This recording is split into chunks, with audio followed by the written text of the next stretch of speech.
So the first part of my success was learning how to fail properly. You have no fucking idea how great you really are, because you are using such minimal of what you have.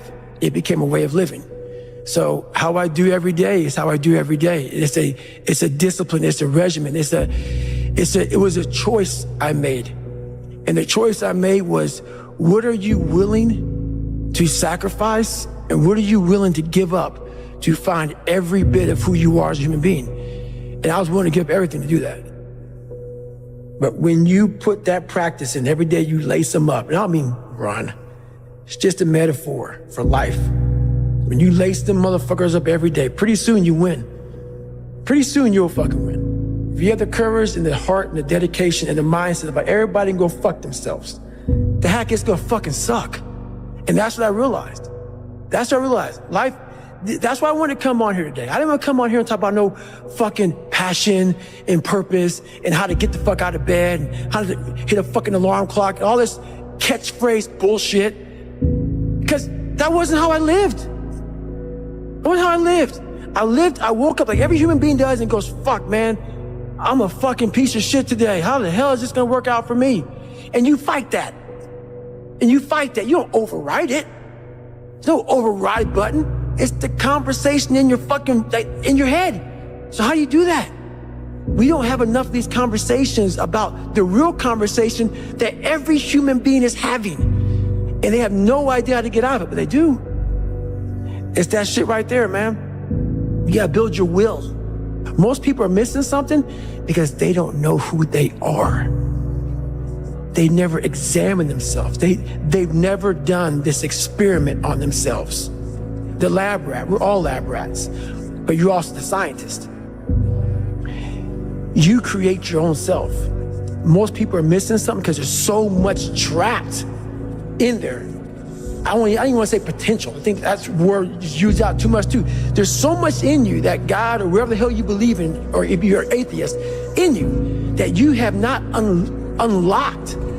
That you walk around with this gorgeous wife or great husband and all this money, you're like, God, I feel like I'm missing something. Yeah, because it's about 75% of you is still fucking in there. Still chained up because you just didn't want to find your willpower. Didn't want to find your soul, your will, your heart, your determination, your guts, your courage. And what that looks like, it looks scary. Like your little scary lab I went in. Scary.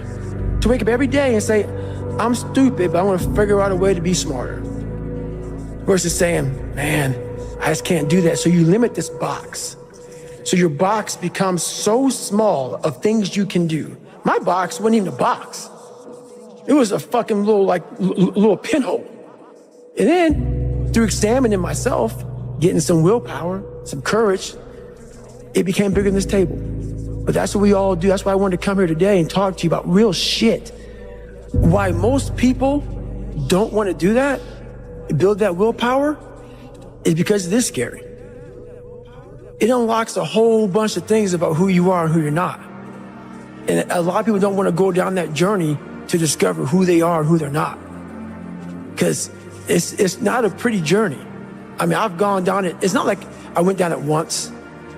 I go down it all the time. And when you unlock that, and you can't just turn it off. Like people say, hey, well, how come you haven't retired yet? I built all this willpower. Do you think it's gonna let me just retire because my knees hurt? It's telling me every morning, I wake up like, man, my knees hurt, my legs hurt, my body hurts, but you can still run. So why aren't you running? If you can still run, there'll be a time when you can't lace them up anymore, but you can still run. So I still run. When the time comes I can't run, the body will say, you just can't run. But if I can still do something, that willpower that I have created, it makes me do it every fucking day. And that's what they don't get. What builds a human being is you start with the small building blocks. And before you know it, man, you become something that it doesn't even make sense to most people because it's just who you are now. That's why I can still run at 50 at 49 with broke down knees and broke down body. Because my body knows you still can. Therefore, I do. Second you stop, the willpower is gone. You know why people connect with my book so well? For some reason, God put me in almost every fucked up situation on the planet Earth. So when I talk to people, it's not sugar-coated, because I'm not saying it from I was 175 pounds my whole life. I don't say much to those people. Maybe you're a piece of shit. Maybe you want to be nobody. Maybe you're happy exactly where you are in life, because obviously you are. Maybe you don't have the determination to be somebody better than who you are. And if you want to live with that, I'll support you in that. If you're good with being who you are, that every day you wake up and every day you smell like shit because you can't wash your body well, and your skin's messed up because your health's so bad, and you can't put your clothes on right, you need help with that. You need help, like when I was training, I need help wiping my ass. That makes you feel good?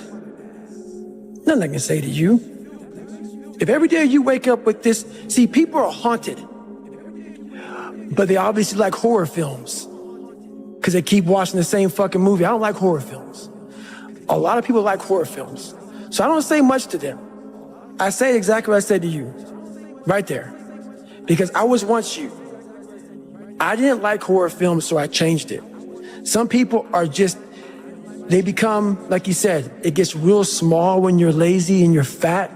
Your will, their will is so small that they don't have any, and you can't give it to them. There has to be something. This is what I'm talking about now, because this isn't a hack. This has to be in you. Something in you has to wake up. And usually the only person that can wake it up is you. Sometimes you can read a David Goggins book because I was all this shit and then a lot more of fucked up. But if you don't have a little flame, just barely, you're done. I can't light it for you. And that's the harsh reality of this life that I want to get across so fucking bad. You can watch me, you can watch you, you can watch fucking Rogan and Cameron Haynes, all these motherfuckers. You can go to Tony Robinson's fucking bullshit, do all this shit. Do all this shit. If you could keep going back and keep spending money and spending money and spending money with no results, you can wonder, wow, maybe let me go try out David Goggins. He ain't gonna fucking help you. You have to explore, examine the insides of yourself. And what do you really want out of life? Your friend and a lot of people out here just don't fucking want it. So guess what? Have fun with your life. Go from 3 to 350 to 400 to 450 to 500 because you don't want it. And that's the harsh reality. I can't give you shit. You can't give them shit. I can give you ideas. At the end of the day, when I was losing the weight, I had to miserably wake up every morning in the cold because it was Indiana, November when it started. I was miserable. This is your new life. Take it or leave it. There's no happiness about it. There's no peace behind it. It sucks. It just fucking sucks. And that's the one thing, if I could teach anybody anything, it just fucking sucks. And it's gonna continue to suck. And then one day you'll get to a special part in your life that it might get a little bit better. But to lose the weight you had to lose, my friend, sorry, it's gonna suck every fucking day. Because then when you're 300 pounds, you're gonna go out to lose weight, you could probably get injured. So then you gotta work on the injury, and then you get even more depressed. This is what I went through. And then you're hungry because now you're depressed. It's just a vicious cycle. And if you're not strong mentally and you have no willpower, you're gonna continue falling back in this hole versus the man that sits back and goes, all right, motherfucker. This is why I cuss, because this is what is in me. This is what it took for me to be me. Sorry, it didn't take, hey, okay, we're gonna do this today. No, this fucking really sucks. This is real, dude. This is real. And every day, I'm set back, I'm set back, I'm set back, I'm set back. So this is what I would tell your boy. This is exactly what I tell him. Every day you wake up, you're gonna probably be set back for the first 4 weeks before you lose. Because to significant weight because of the mind is gonna be fucking with you the whole time. There's no dopamine. There's no dopamine in there at 300 pounds. You got nothing. Your hormones are shot. You have to envision something that is more powerful than you. Something has to get you out of bed. And you have to create it. It has to be false. Because you're not it. You're a fat piece of shit. And that's the reality of it. So you have to create a false reality to live in that just to get to work on yourself. That's the reality. Because what I've done is in the fucking unseen work, I built Frankenstein. So whenever shit gets nasty, David Goggins goes, you had nobody anyway, motherfucker. So see how I'm talking myself right now? That's me. That shit fires me the fuck up. That shit makes me fucking nuts. You had nobody anyway, motherfucker. Look around you. There was no fucking team. It was you. There was no weight loss program or mom and dad waking you up saying you can do it, you can be better, trying to build belief. You built belief when you had nothing. Rock bottom. You did that. So as times get hard for me, the truth comes out. And my truth is powerful as fuck. It's real. It's tangible. I feel it. It comes out of my brain as I speak about it. I'm reliving every single dark moment of my life to be here. So that is what people don't get. That is what motivates David Goggins, is the unseen work. Everybody needs that pat on the back. They need that training partner. They need that accountability coach. I don't need that shit. And neither do they. But it's what we've trained ourselves to believe that we need. You're not looking at the truth in front of you. The truth in front of you is it sucks. It's painful. It's fucking mind-numbing. And that is the truth. And that's why a lot of people don't like listening to me.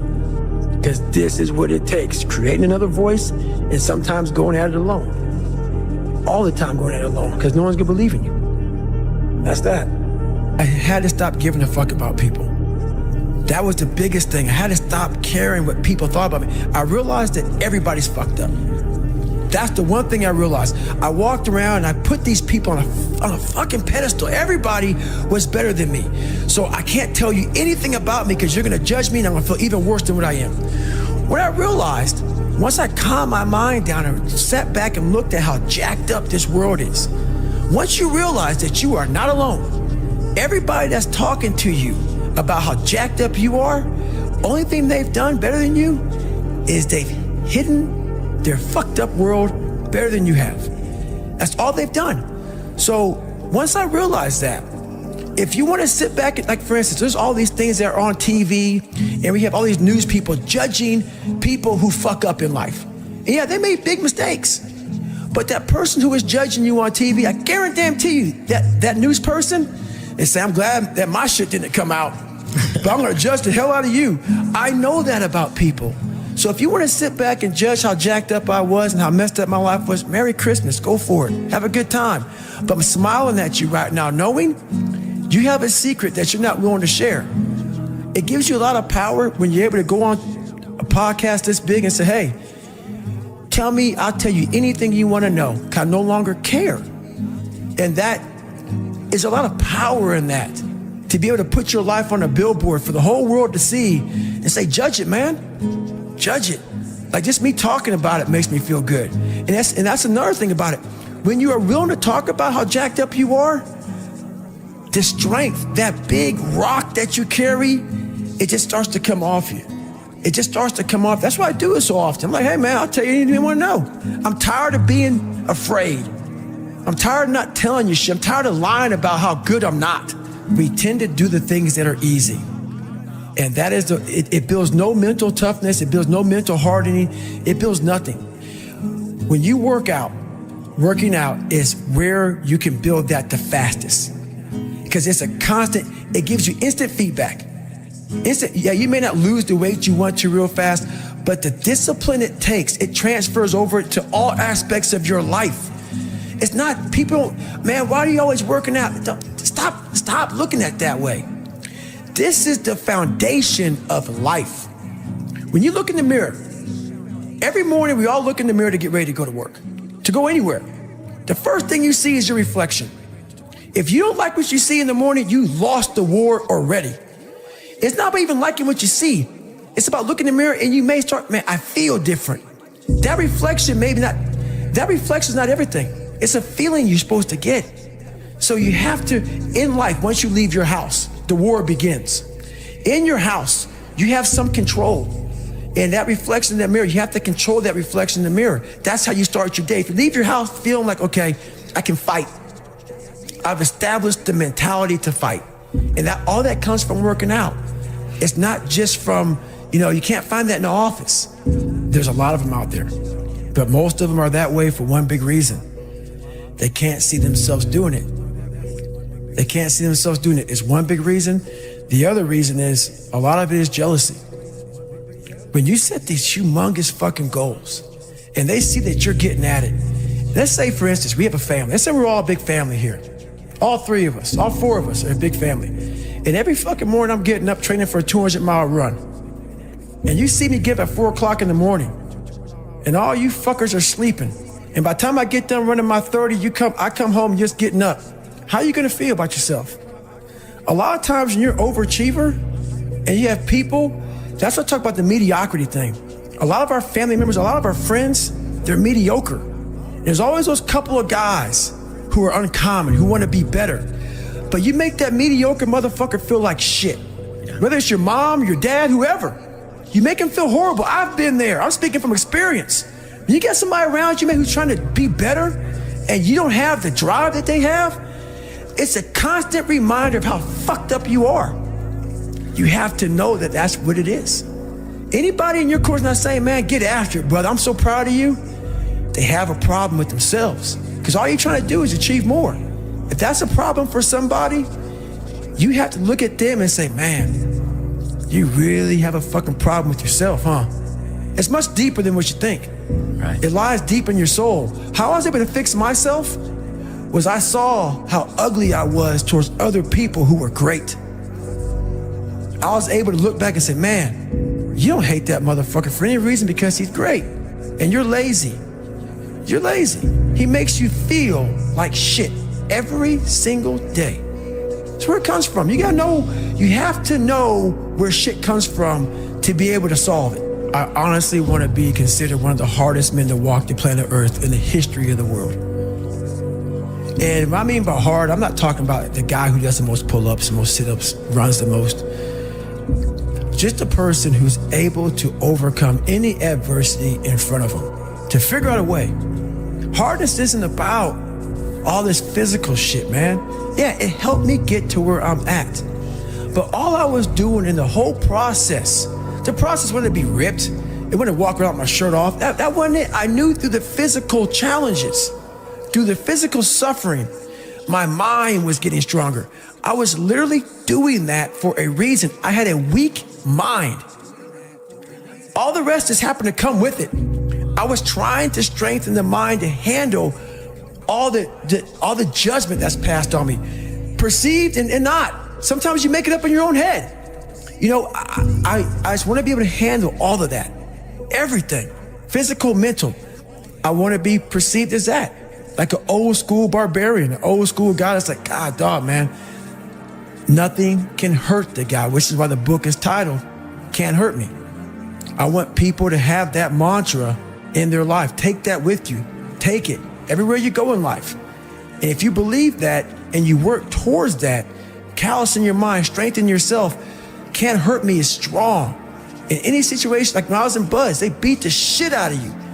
I'd be the first one to get up and say, can't hurt me, motherfucker. And they were beating the hell out of me. But you say that enough to you. False motivation becomes fucking real motivation after a while. I realized is I'm not a cookie cutter type of guy. Right. I'm not here to take your money. I'm here to help you.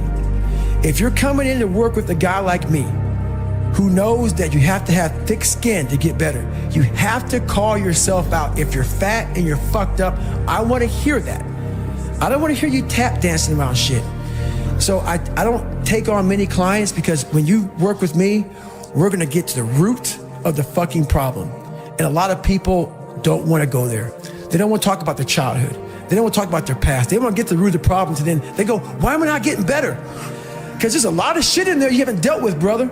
You know, people go to the gym, like for instance, going through any kind of special operations school. These people go to the gym, they get big, they get jacked, they can run fast, all that shit. But the only thing they're doing is they're coding over the mind. All you're doing is building a bigger, stronger quitter. Your mind hasn't gotten any stronger because you haven't gone back in there and dealt with shit. So the second adversity comes, like, my God, I'm so fucking fit. What's wrong? Your mind is still soft. So I work on the mind. It's hard for me to respect people who are able to come into that world and leave. Sure.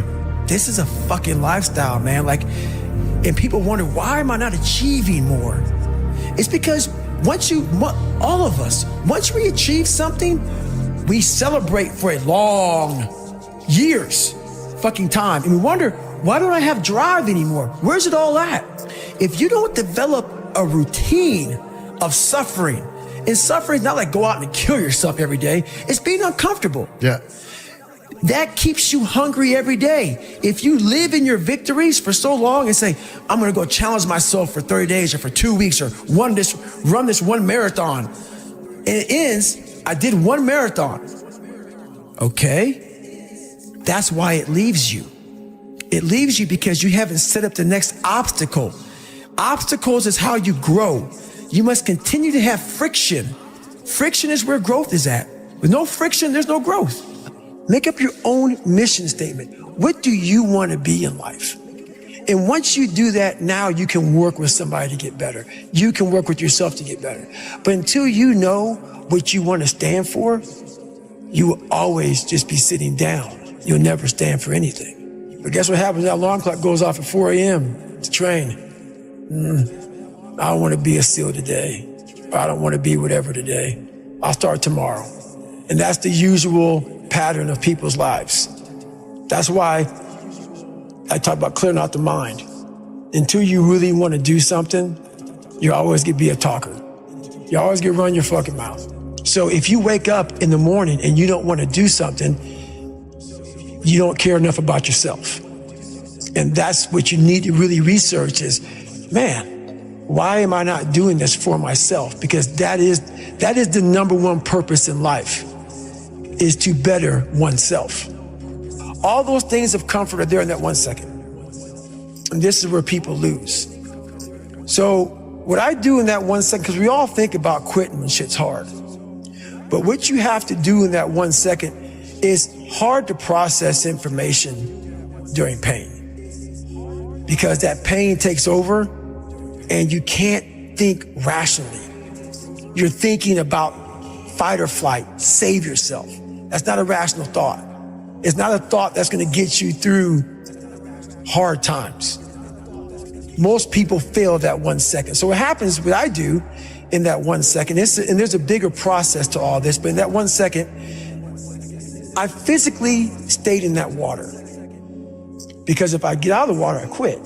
So I physically stay in the water, but mentally, I'm on the fucking beach with the fucking instructors. And the instructors, it's cold outside, so they got these parkas on. They got their cup of fucking Joe, and they're warm because they've already been through it. So now it's your turn to go through it. So mentally, I get back with them. I'm still in the water physically, but mentally, I'm back with them. I'm chilling. I got my parka on, and now I'm thinking logically because I'm warm now. Mentally, I'm warm. I've taken that 1 second. Let's not quit yet, Goggins. Let's fucking think about your options. Where are you going to end up if you quit this shit? Where are you going to go? What are you going to say to yourself? Because you know you're going to get warm. The second you get out of this water, you can take a shower and you could be warm. And you could be, and in 5 days you could be out. So I start thinking logically. I calm my brain down because your brain just wants to get the fuck out. Ring the bell, put your helmet down, get warm, and then you're really fucked. And these are the things you have to think about in the 1 second decision. So that's what that's all about. It's about gaining control of your mind, putting things back in the proper perspective, and then saying, I really do want to be here, and I'm going to have a bunch of these 1 seconds through this 130-hour journey. And I have to learn to control these, because if I fail one of these 1 seconds, I will not be a SEAL. I will not be a doctor. I will not be a lawyer. I will not be whatever the fuck it is. So that's how important that 1 second decision is. It's all about your mind takes control of you. You have to say, fuck you, I run this motherfucker. And that's what that's all about. So every morning it starts with a run. And that's because that's the one thing I hate to do more than anything in the world. So that's like my cup of coffee. And I'm all about armoring yourself. So the second you leave your house, and the second you open your phone, the second you do any of that shit, you are now letting in poison and cancer. So I make sure a lot of things you can't avoid. So as I get up, I start to armor plate my mind and body. Like a person's going to war, you put your body armor on. That's what I'm doing on that run. I'm waking up and I'm giving myself all this armor. So when I come out in the world, now look at that phone, I'm ready. I'm not waking up late. I'm not rushing around. I'm not disorganized, because I know I'm gonna get hit in the fucking mouth. There's an art to getting hit in the fucking mouth. And that is why these things are important. You have to wake up and you have to give yourself belief. You have to give yourself confidence. So it starts with that run. A lot of people sit back and they dream about being a sports figure, or dream about being a SEAL, or dream about being an astronaut. And all it is a motherfucking dream. They don't put the work behind the dream. That dream has become their fucking master. When you become the master of your fucking dream is when you say, I want to go be a Navy SEAL. And you say, okay, I'm going to lose 106 pounds in less than 3 fucking months. The dream was the one thing I thought about, and the dream was now gone. Now, what comes in, the dream goes away, and the fucking laundry list of fucking details and tasks come up. Gotta do this, gotta do this, gotta do this, gotta do this. That's when you become the master of your dream. So a lot of people out there dreaming. So my first conversation when I was absolutely nobody, and that's one thing you have to say. We live in a world now that's so kind. We find the kind way around everything. Like, if you don't look good, I have to find a kind way of saying, I don't like your shirt. Right. That's not the approach. If that's the approach you're looking for, that book is not for you. Can't Hurt Me is not for you. The approach you have to take, at least I took, you take whatever approach you want. The conversation had to be a real, honest conversation. In the accountability mirror, guess what? I was fat. Don't find a kind word to say that, you know what, I've gained some weight. No, you're fat. When I couldn't read, not like, hey, you know, you have a learning disability. No, I cannot read. I have a 4th grade reading level, I'm struggling, and sometimes I call myself stupid. Not in a way to put myself down. So don't take it like, my God, those are so hurtful. Yeah, they're hurtful, dishonest. The conversation has to become an honest conversation of where you're at mentally. Where am I at mentally? I look like shit. I feel like shit. I'm falling behind in school. I'm lazy. My house is a mess. You have to look at what it is and call it what it is. Don't find words to make yourself feel better, because that's what, so we hang around people that make us feel better, that tell us what we want to hear, not what we need to hear. And so we stay away from those people. And we stay away from those people, like our internal dialogue becomes that kind, it's okay, it's not okay. So that's where it starts. It starts with that accountability of, it's not okay anymore. This can no longer be okay. And calling yourself out for exactly what you are and exactly how you need to fix it. That's where it starts. Nothing gets solved by that, man. Nothing. And if you look at America right now, and I won't get off on this, nothing is getting solved because there's so much racism. There's so many things, and that's just one of them. We can't talk about anything. We are skirting all these conversations because if I say this, I'm going to offend a black person or a white person or a Jewish person or a gay or lesbian person. We skirt around the daggone problem. So we can't fix shit. Everything is like, well, if I say this on TV, I'm going to lose my dad. We have to say it. We have to break the barriers within our minds, within the world. And it starts with yourself. It starts with yourself. You got to break the barriers down within yourself and And it's go there. You gotta go to yourself. So think about it, when I say suffering, people cringe. People, that's the one word, whenever I post about it, people cringe. It's not about suffering, how people may look at suffering. Like you have to just go to a place that just every day of your life is suffering.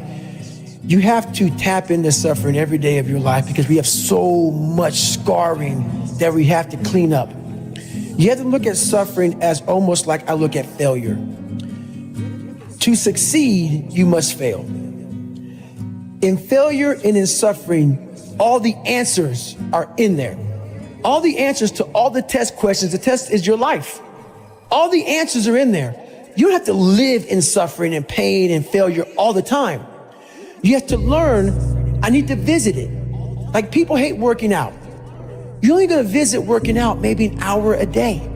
23 other hours of the day, you're not in it. But how you become in shape is you must visit suffering, visit working out 1 hour a day. Visit suffering 1 hour a day. Visit your past failures 1 hour a day. The relationship with it is the answers are in there. They are in there. Within the suffering, go in there, and I call it the live autopsy. The live autopsy. How you find out someone died? They crack you open after you're dead.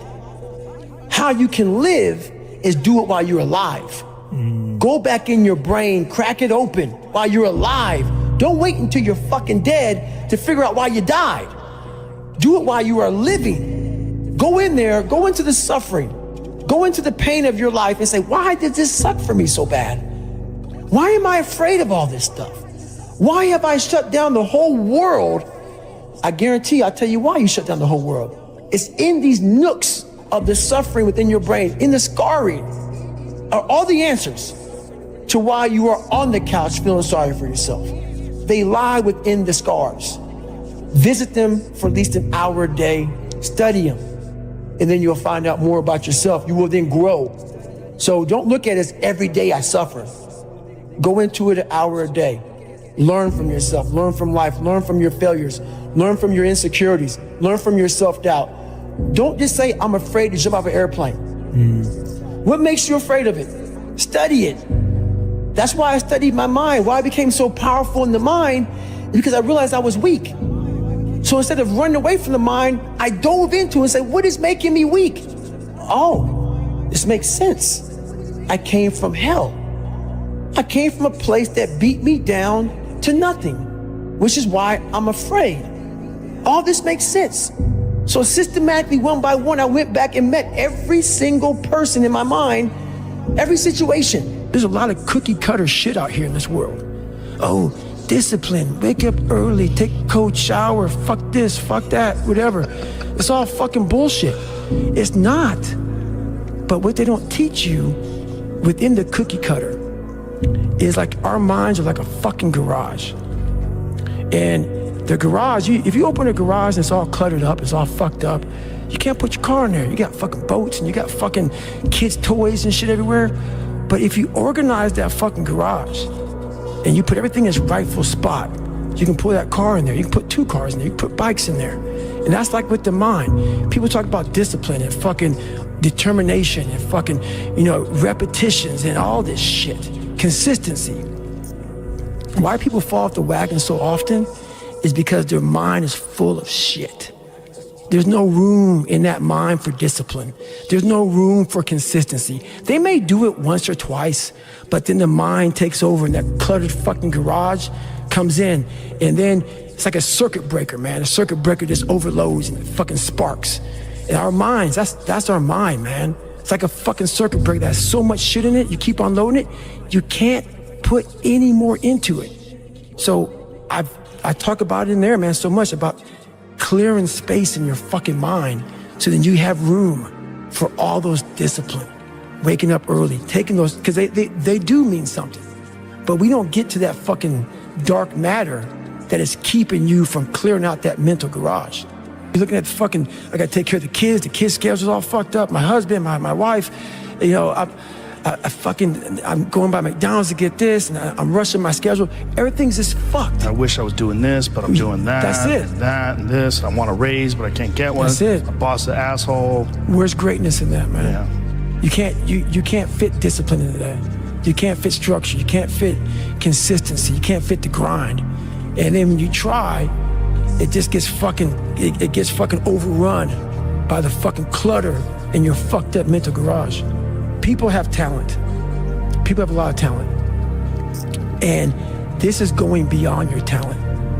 So when there's no more talent, what happens to you? Most people quit. People only go to their talent level. And once their talent level is gone, it becomes a mental game. That the whole mental game sets in then. And most people can only perform to their talent. And they realize, man, why am I always messing up right here? Why is this like my big hurdle? It's because you're performing to your talent. And then after that, your mind has nothing for you. Nothing for you. I see fighters, I see runners, I see people who they're great, but they get to the edge of their talent. It's like, fuck, man, what's up? Because you're now at the point now where your talent ain't gonna do shit for you, my friend. Now it's the mental game. And that's where people get lost in life, get lost in that next level. And that next level is found for me in the things that I do. I'm just misunderstood. I got to a point, I'd be running, I was like, okay, man, we could do 10 miles today. I get to 10 miles, like, oh no, motherfucker. That fucking demon that I let out every fucking morning that walks the streets at night, he comes saying, no, bitch, not today, man. There's somebody out there that you don't know, have never fucking met in your entire life, that is doing 12, 13, 14. You're gonna do another one. And when you meet them, you ain't gonna be fucking ready. So Goggins kept on running. At one time, I was running by a graveyard when I was fucking just trying to become, I was fat. And I ran by a graveyard and I looked out there and I have all these epiphanies, man. I have all these fucking moments of it's crazy, man, of just thought. Cause I'm always by myself. I'm always in deep fucking thought about how to be better. And I look out there, I'm like, man, I wonder how many of you motherfuckers in there fucking just are so upset with how you lived your life and fucking just regret how you lived it. And I'm running a 300-pound man thinking, man, don't fucking die like this, bro. Don't die like this. So people wonder where this shit comes from me. It comes from such deep thought of trying to see what this is all about. What is this life all about? What am I all about? Why am I here? You know, I had to find purpose. And my suffering, it had a purpose. I see these older guys who are still fucking grinding hard. People ask about father time. Yeah. Father time doesn't get you, man. It's father fatigue. It's father fatigue, man. Like I see these guys who have been in sports for a long time, fighting or basketball, football, whatever it is. Yeah. And it's that grind. It's that everyday waking up grind. It's not father time, man. It's the fact that, you know, I gotta go do it again. Yes. I gotta do it again. So a lot of these guys are fighting father fatigue and they're doing a good job of doing it. The things I don't enjoy that I still do, that's where growth is at. And that's, for me, the only place growth is at is in that very uncomfortable, in that uncomfortable zone. Yeah. So I have to visit it every single day. There may be some days I get up with poopy pants and I'm like, you know what, man? Fuck this, man. Like, what am I training for? Yeah. I have no race on the docket. Why am I having this such a structured life? Why? And I'm like, you know what? I'm good. I'm done. I retire every day. Yeah. I'm done with this shit. And I sit around and I say, okay. And then this is my thought process. So you want to be normal. So you just want to be like everybody else that roams the world, not knowing the power that's in them. Being fine with being mediocre.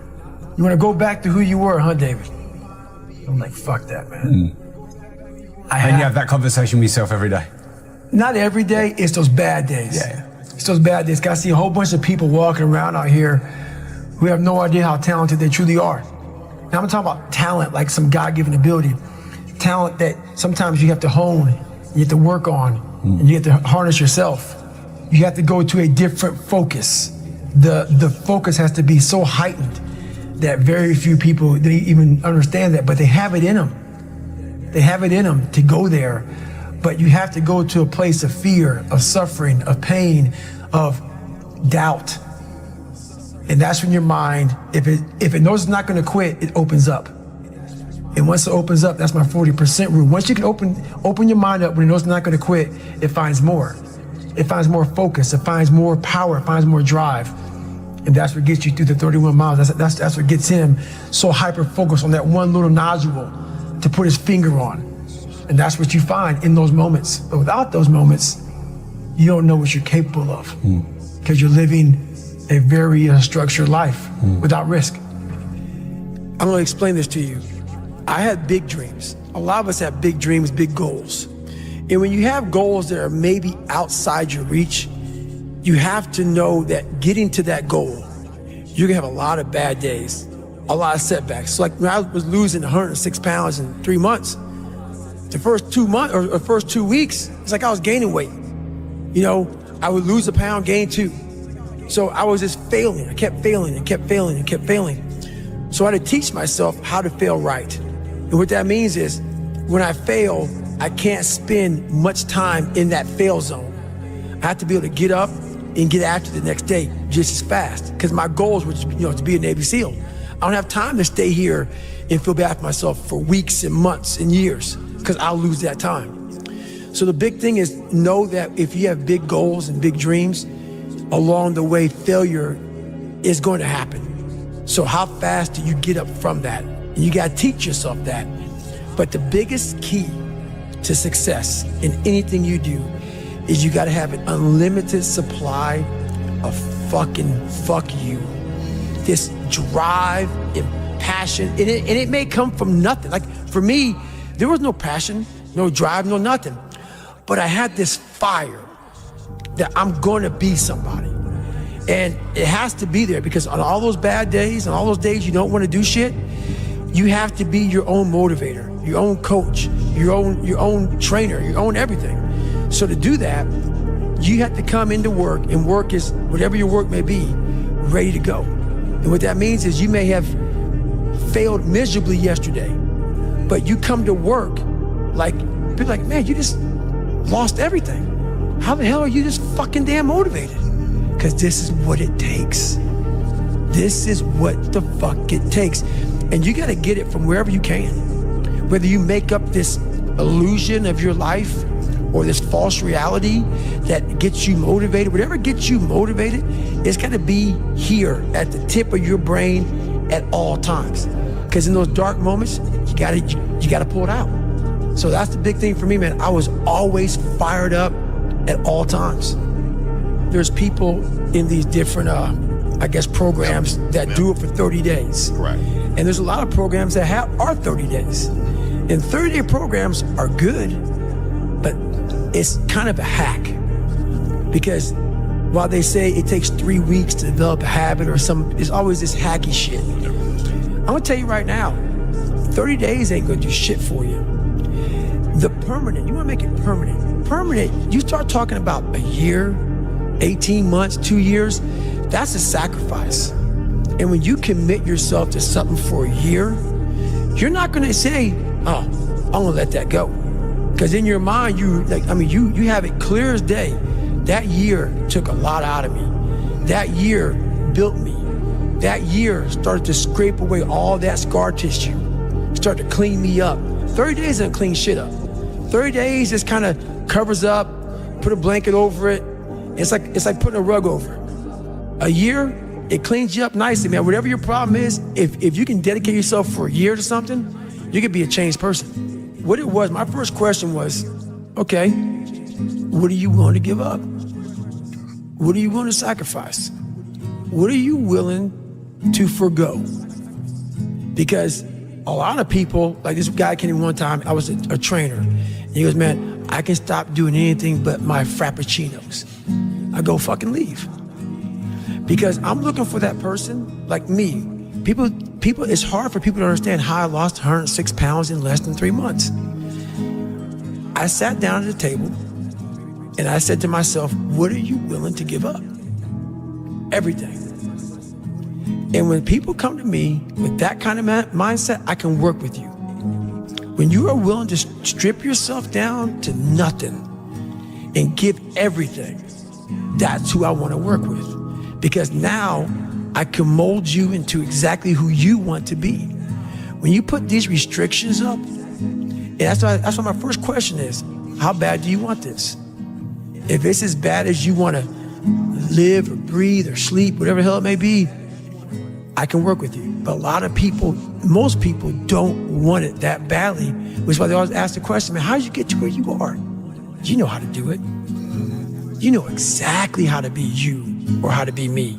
You don't want to do it. So I can't make you do it, nor do I have the time or energy to force you into that place that I know you have to be to do it. There's no luck in this game, man. It may be a little bit of luck, but the luck happens after you bust your ass and you put yourself in that lucky situation. Luck doesn't happen. You put yourself in that situation where luck might fucking happen. And that's what people don't know. But to get there, luck ain't gonna happen. You have to put yourself in that situation, man. They have already put their cap on their success in life. And that's why most people aren't sitting where you're sitting or sitting where I'm sitting. You never capped yourself. You might have. And if you did, you took it off. 100%. People cap themselves. They look at somebody, and because their mind can't imagine it, they then start talking shit. He has to be doing this, or he has to be doing that. There has to be some trick. There has to be some potion. This is bullshit. No, it's because you cannot allow your mind to open up for the possibility of it can be done, which is why you being people are where they are today. Because you've shackled your mind to have limits. And everybody has a limit, but find it first. And that's the one thing I'll say right now to people listening to this. A real person, a real alpha, a real go-getter, they ain't saying shit about nobody. Correct. That's why you will never, ever hear me dropping somebody's name, running my mouth about somebody. I don't know what you went through. I don't know what you're going through. I didn't wear the shoes you wore when you were a kid. I didn't grow up in your fucked up house. I didn't have your fucked up family. I don't know shit about you. So guess what I do? Shut the fuck up. Because real men don't say shit. Because first of all, we're too busy trying to grind and be better. Correct. Second of all, unless we know what we know, we shut our fucking mouths. But nowadays, there's not many real men who live by that creed of like, you know, if you're on social media running your fucking mouth and shit, you're just a bitch. Correct. You're honestly, and that's not me trying to be some after school special shit. You really are a bitch. Real men ain't doing it. Real men don't care about that gossipy bullshit. Get to work, man. Right. That's it. So the mind has a governor, like a car. If you're driving a car and the car has a governor on it, the car may say 130 miles an hour, but the governor's set for 91. Once that governor sets in, you get to 91, that car starts doing this. The car wants to go. The car wants to go, but that fucking factory said, we're not going past 91. We have a factory, a nice governor in our brain, and it's a survival mechanism. It protects us from pain and suffering. The second we feel that shit, our mind says, oh no, this isn't fun. We should back off. We should sit down, find something more comfortable. And there's something about the mind. The mind has the tactical advantage over you at all times. At all times of your life, the mind has a tactical advantage over you. Why is that? It knows what you're afraid of. It knows your insecurities. It knows your deep, dark lies. And it starts to push you away from that shit. It pushes you in a direction that is comfortable. The mind controls everything. So what I realized was that when I was growing up and I was 300 pounds and I got all fat and I got all insecure, I realized that my mind kept taking me in this direction. When things got uncomfortable for me, when I was facing my insecurities, when I was facing my fears, my mind said, oh no, we have a tactical advantage. We need to get you, separate you from this feeling over your life. It's all about feelings. We want the happy feeling. We don't want that feeling of this sucks. Why am I here? And you don't have any, so you can't answer those questions, so you leave. I started realizing that if in that moment you can answer those fucked up questions and you are now in charge of your brain versus your brain ruling you, that's where all that stuff comes from. So the 40% rule is all of that. You get to 40%, your brain says, we're done. Let's roll, man. This is starting to get painful. This is uncomfortable. So you sit down. You have to figure out ways, and everybody's different. That's how the book kind of talks about, like we all have these things about, 5 steps to this and 4 steps to this. It's a lot more than that. That's all bullshit. It's a practice that you have to, it's a habit. So if you know that at 40%, I'm feeling pain. At 40%, I'm feeling pain. That's where the 40% rule kicks in. Now it starts. Okay, I'm feeling pain. My mind's saying all this shit to me. It's saying, get out of here, run, flee. The fight or flight kicks in. Okay, we're done. We're not good enough. It starts telling you all these things. You start to believe it because the mind controls all. This is the time where you have to gain control back of your mind. It's okay. Let me see if I can go 45%. And once you start giving yourself more and more hope and start realizing, okay, the mind starts to be, okay, what are you doing? We're supposed to be going right and you're going left. You start then controlling your mind. Start finding more in yourself. And then it goes from 40% to a lot further than that. But that's the start of it though. Get to the spot where your mind is saying stop. Wherever that is, you gotta get there first. And then that's when that shit starts to work for you. You gotta control yourself in that moment. You have to face that in that dark room. In that dark room is who you are. But in that dark room is where you have to create another human being that walks out of that dark room to face who you are. That's the only way you're gonna get over all those things. You have to create someone else. Not like you have 2 different personalities, it is you. But you have to find strength. And that visualization of almost me cracking out Goggins, almost like that Superman cape, like I'm coming out a different person, a person that doesn't give a fuck about anything, who doesn't care about being judged, who knows I'm weak, who knows I'm afraid, who says, whatever you think about me, take it, whatever, I'm here. That's Goggins. In the dark room, you face yourself, you realize you want to be better, you realize you don't want to be this weak, insecure person in the world who has all these problems that we all have. We all have. Social media is a great platform to tell you who we want to be, not who we are. So that's where that dark room is. You have to first be uncomfortable with how you feel about yourself. With that voice that a lot of us like to run away from, we all have it. We all have that voice that say, hey man, you're kind of wimping out right now. You're kind of being a little punk right now. But a lot of us say, okay, that's okay. It's okay to tell these little white lies to ourselves. So we first have to face the real you. The real me is David Goggins. The real me is a guy looking at you right now saying, I don't want to fucking be on this show right now because I used to stutter as a kid. And I'm afraid of that.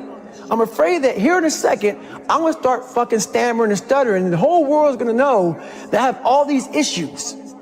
But that's when I see right now, okay, Goggins, you got to go on this fucking show. That's Goggins. Goggins is saying, okay, David Goggins, you're a punk. Life made you this way. We can't live like this. We can't live in fear. We can't live in judgment.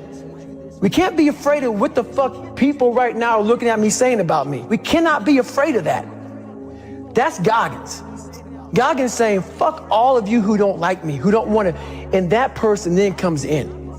But you have to be David Goggins and say, man, I'm afraid of this. I'm fucked up here. Life made me this way here.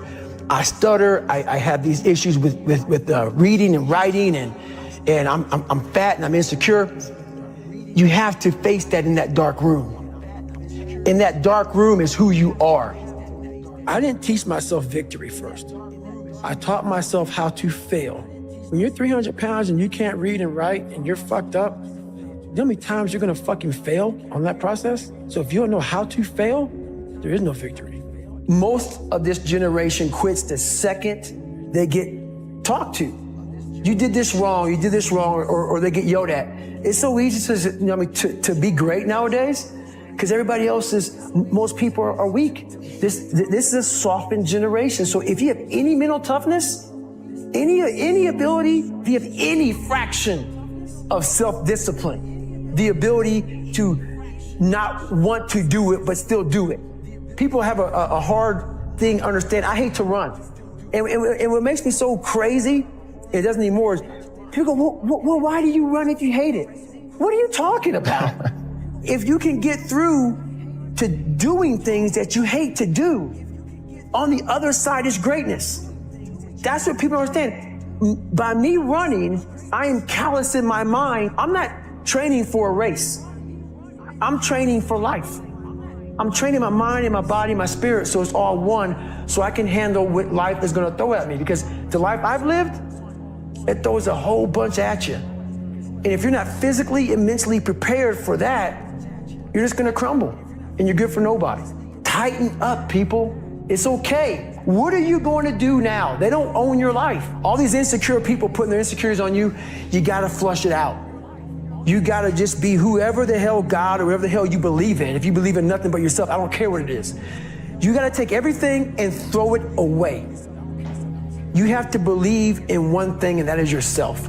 Right now, for you to find greatness in yourself, you're not gonna find it by looking in a book or by even hearing me. I may give you the spark, but you've got to go inside yourself to find it. And that means you gotta be quiet. Shut the fuck up, go in a room, stop talking, search your soul, search your mind, search your abilities, and you'll find it. I'm just starting out in life. I don't know where I'm going, what I'm doing. How old are you? 26. And you don't know? Where I'm going, what I'm doing, and I'm not disciplined. So how the fuck am I supposed to help you? You're lazy, you know exactly what to do. It just sucks doing it. Everybody's looking for mental toughness. Yeah. Every athlete, everybody in the world is looking for mental toughness. The only way you gain mental toughness is to do things you're not happy doing. If you continue doing things that you're satisfied and to make you happy, you're not getting stronger. You're staying where you're at. Either you're getting better or you're getting worse. You're not staying the same. So what are you doing today? Doing the same thing I was doing last year and last month and last week. I'm continually to look in the mirror, look at the reflection. It's called the accountability mirror. What have I done today to improve David Goggins? The accountability mirror is something that I kind of came up with in high school. Like I said, I started shaving my head when I was 16. And I got caught up in trying to impress so many people because no one liked me. So I developed so many different identities. When you look in the mirror, that's the one person you can't lie to. So every morning I would shave my head thinking, God, I would reflect back on some of the lies I may have told somebody or some of the ways I acted that I didn't feel comfortable doing. I was trying to make other people like me. How pathetic is that? We all have that voice that say, hey man, you know, you're kind of wimping out right now. You're kind of being a little punk right now. But I would say, okay, that's okay.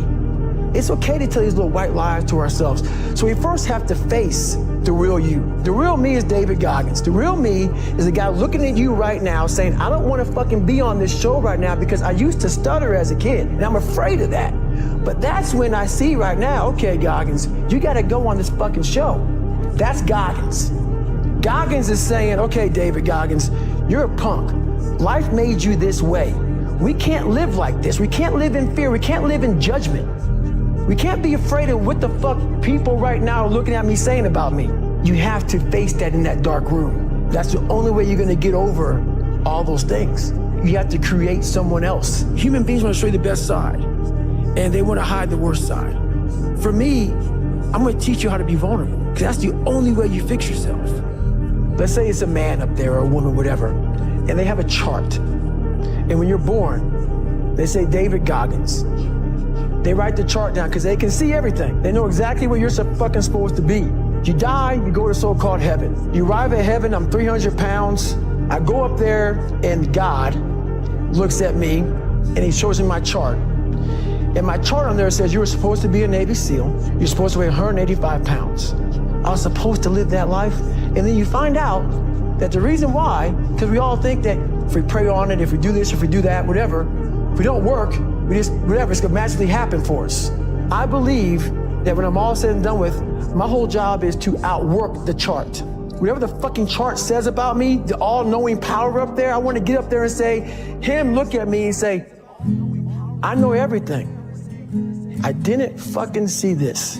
I want to feel that. I want to get to the other end of this fucking world, and however I'm being judged, whoever's judging me, to look at me and say, I did not fucking know. I had you at 185, I had you at this, but all this other shit, I was riding as you were living it.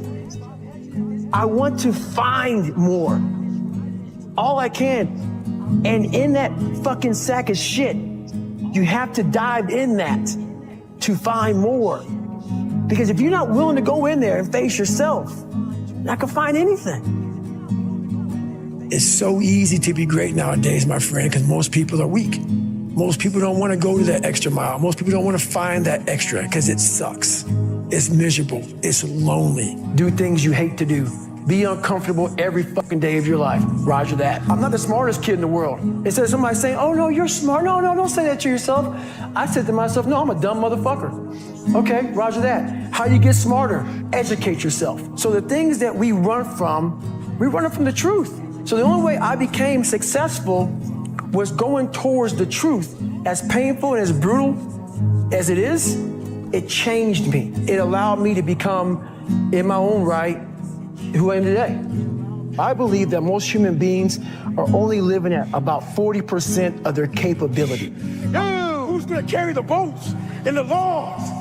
At all times of your life, the mind has a tactical advantage over you. Why is that? It knows what you're afraid of. It knows your insecurities. It knows your deep, dark lies. And it starts to push you away from that shit. You talk about that you were kind of, lonely by yourself. I was the same way. And that used to hurt me growing up. Now I fucking thrive in that shit. That's the only place to be. Something in you has to wake up.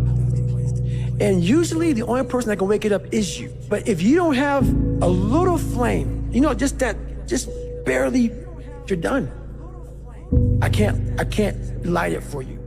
And that's the harsh reality of this life that I want to get across so fucking bad. You can watch me, you can watch you, you can watch Rogan and Cameron Haynes, all these motherfuckers. You can go to Tony Robbins's fucking bullshit, all this shit. If you could keep going back and keep spending money and spending money and spending money with no results, you can wonder, wow, maybe let me go try out David Goggins. He ain't gonna fucking help you. You have to explore, examine the insides of yourself. And what do you really want out of life? You have to envision something that is more powerful than you. Something has to get you out of bed. And you have to create it. It has to be false. Because you're not it. You're a fat piece of shit. And that's the reality of it. So you have to create a false reality to live in that, just to get to work on yourself. That's the reality. Make up your own mission statement. What do you want to be in life? And once you do that, now you can work with somebody to get better. You can work with yourself to get better. But until you know what you want to stand for, you will always just be sitting down. You'll never stand for anything. Let's say you have no races. Let's say you have no classes, no nothing. There's no purpose in your life. People need to have purpose to get up. They need purpose to perform. You need to get to a point in your life where there's nothing on the docket.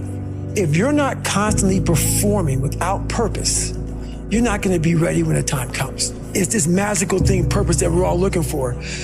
But what's funny about it all is that we need these things to perform. But we don't take a second to realize the purpose is always there. The purpose never leaves us. Because the very purpose is you. You are always the purpose. There may be another purpose, like being a SEAL or going to college or whatever, but the main purpose in life is you. If you wake up in the morning and you don't want to do something, you don't care enough about yourself, because you have to want it. You have to want to be better. And it starts off with, you have to have pride in yourself. And a lot of people out here just don't fucking want it. So guess what? Have fun with your life. Go from 3 to 350 to 400 to 450 to 500, because you don't want it. And that's the harsh reality. I can't give you shit. I had to miserably wake up every morning in the cold. I was miserable. This is your new life. Take it or leave it. There's no happiness about it. There's no peace behind it. It sucks. It just fucking sucks. And it's going to continue to suck. And then one day you'll get to a special part in your life that it might get a little bit better. Self-discipline is everything. If you don't have it, I don't look at you right, because I know you're capable of more. It's not discipline so much for me. It's all on you. The self part is what's big, where you're gonna fail and you're gonna be in your head. You're gonna be saying, I'm not good enough. And it's how you get through that. It's how you get through that on a daily basis, when that thing is saying, man, I'm 43, I've done so much. You start to become civilized.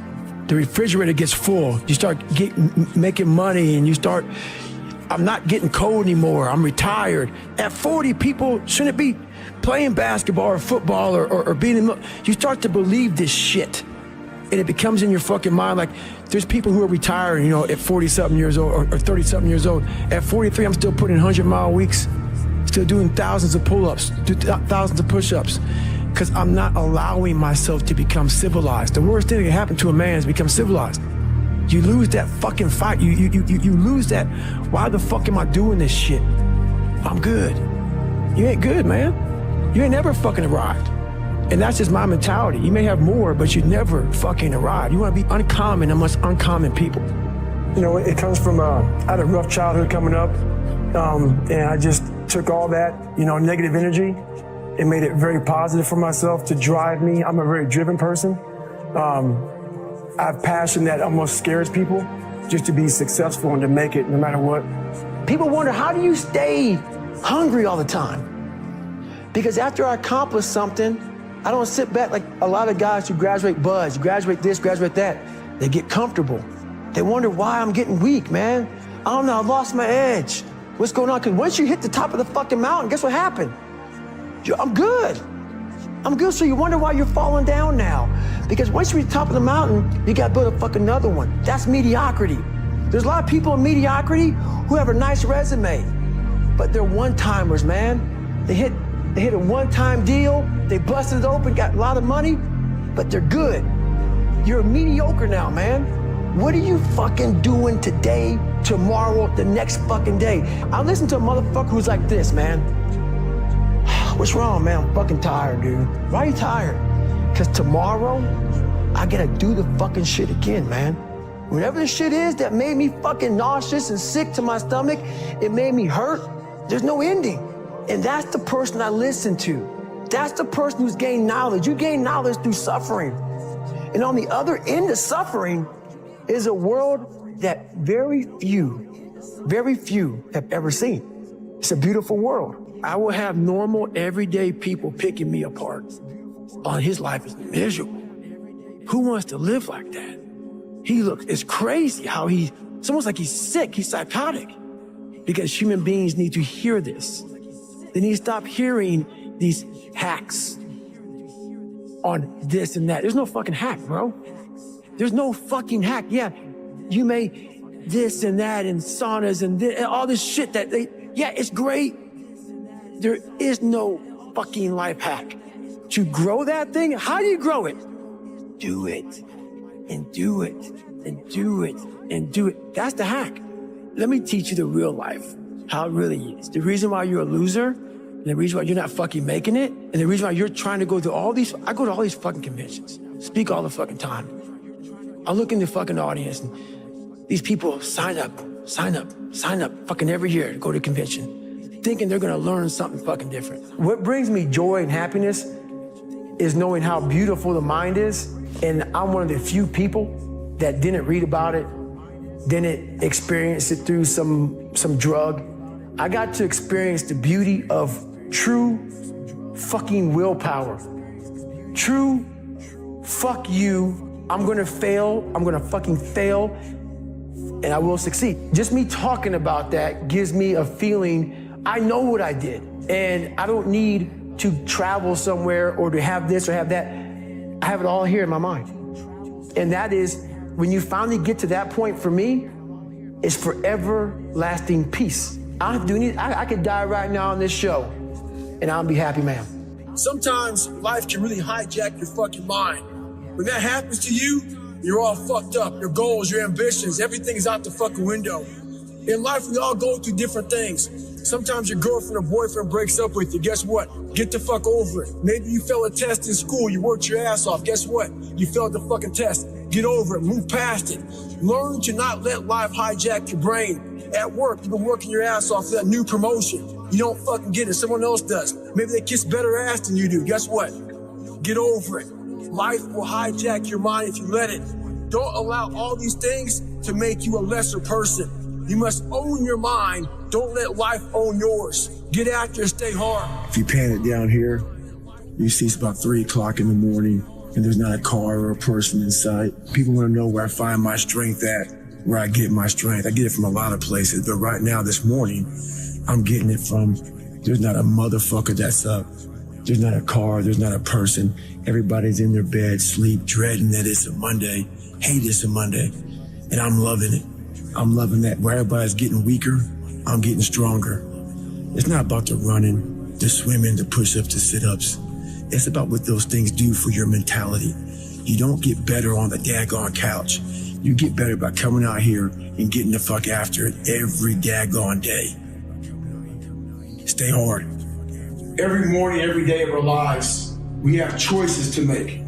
You have the choice to stay in bed, to say, forget it, I'm not gonna work out today, or forget it, I'm not gonna work hard today. You always have a choice every single day of your life. So yesterday, I made the choice to get up early and run, but today's another day that I'm faced with another choice to make. So I'm making a choice again to put my shoes on early in the morning and get after it again. So make the right decision. I want you to realize that this world, life, is one big head game. And once you learn to play the motherfucking head game, it's no longer a game anymore at all. You can start living your life. I've saw myself as the weakest human being on the planet. And I wanted to transform that into the hardest man God ever created. Who's gonna carry the boats? When you go to war with yourself, you find a lot of peace because you know exactly who you are. When you quit, your mind says, we're done. So it doesn't expand. There's no expansion when you quit.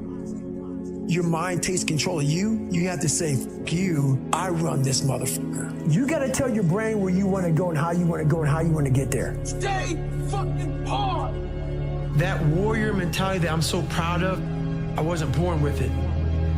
I was not always this strong guy you see.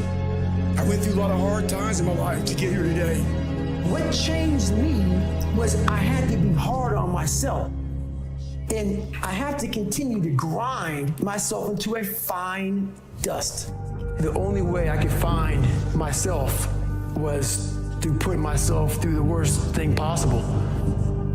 I was a scared, uneducated kid who stuttered, and I had to look at myself in the mirror and hold myself accountable for who I wasn't and who I wanted to be. Nothing was coming back to save me, so I realized I had to save myself. You gain knowledge through suffering, and on the other end of suffering is a world that very few have ever seen. It's a beautiful world, because that's where you find yourself. You gotta go into that hellhole of life that you have that fucked you up and fix it. And that's what I'm here to do. It's a hard journey. It's a real journey. It's a journey that's gonna take you way outside of being comfortable. We all look for toughness. We all want it, but we look for it in a comfortable environment. You will not find toughness in a comfortable environment. You gotta do your best work when you're least motivated. So those days you don't want to do it, guess what you gotta do? You gotta second the fuck up and do it. You have got to suffer to grow. To grow, you must suffer. You have to build a person that can withstand the pressures of whatever they're gonna be dealing with in life. Because this world we live in is tough. It's tough. It will beat you down. The world and the life that we live in is the ultimate competitor. You have got to suffer to grow. To grow, you must suffer.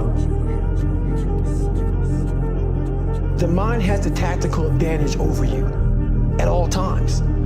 At all times of your life, the mind has a tactical advantage over you. Why is that? It knows what you're afraid of. It knows your insecurities. It knows your deep, dark lies. And it starts to push you away from that shit. It pushes you in a direction that is comfortable. Your mind takes control of you. You have to say, you, I run this motherfucker. When that alarm clock goes off at 4 or 5 in the morning, your mind says no. You just say, this is what we do. It's what we do now. Because to get to where you want to go, the amount of pain involved, I'm not saying physical, I'm not saying you got to break yourself off. The amount of mental pain of how many times you're going to have to do something that you don't want to do to get to where you want to go. There's going to be more times you do something that you don't want to do than you are going to want to do it. That's your new norm. That's your new norm. And then once you do this over and over and over again, it becomes like breathing. I don't want to live this lifestyle, but to get to the other side of this, I have to. The only way you're ever going to get to the other side of this journey is you have got to suffer to grow. To grow, you must suffer.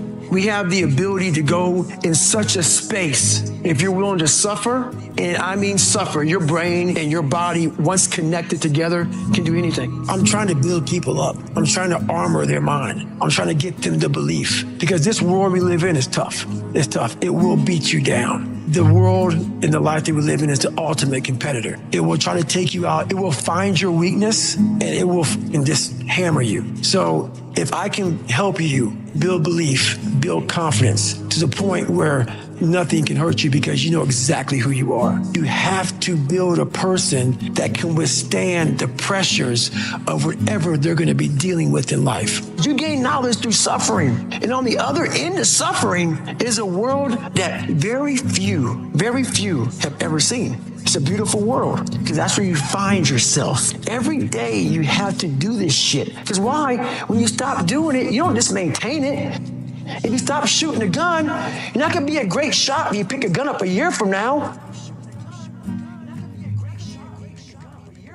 If you want to be great, you want to be the best motherfucker ever at what you do, you're going to be misunderstood by everybody because you're going to be so obsessed and so driven to get there. That's what it takes. It takes every second of your life. Anybody says balance?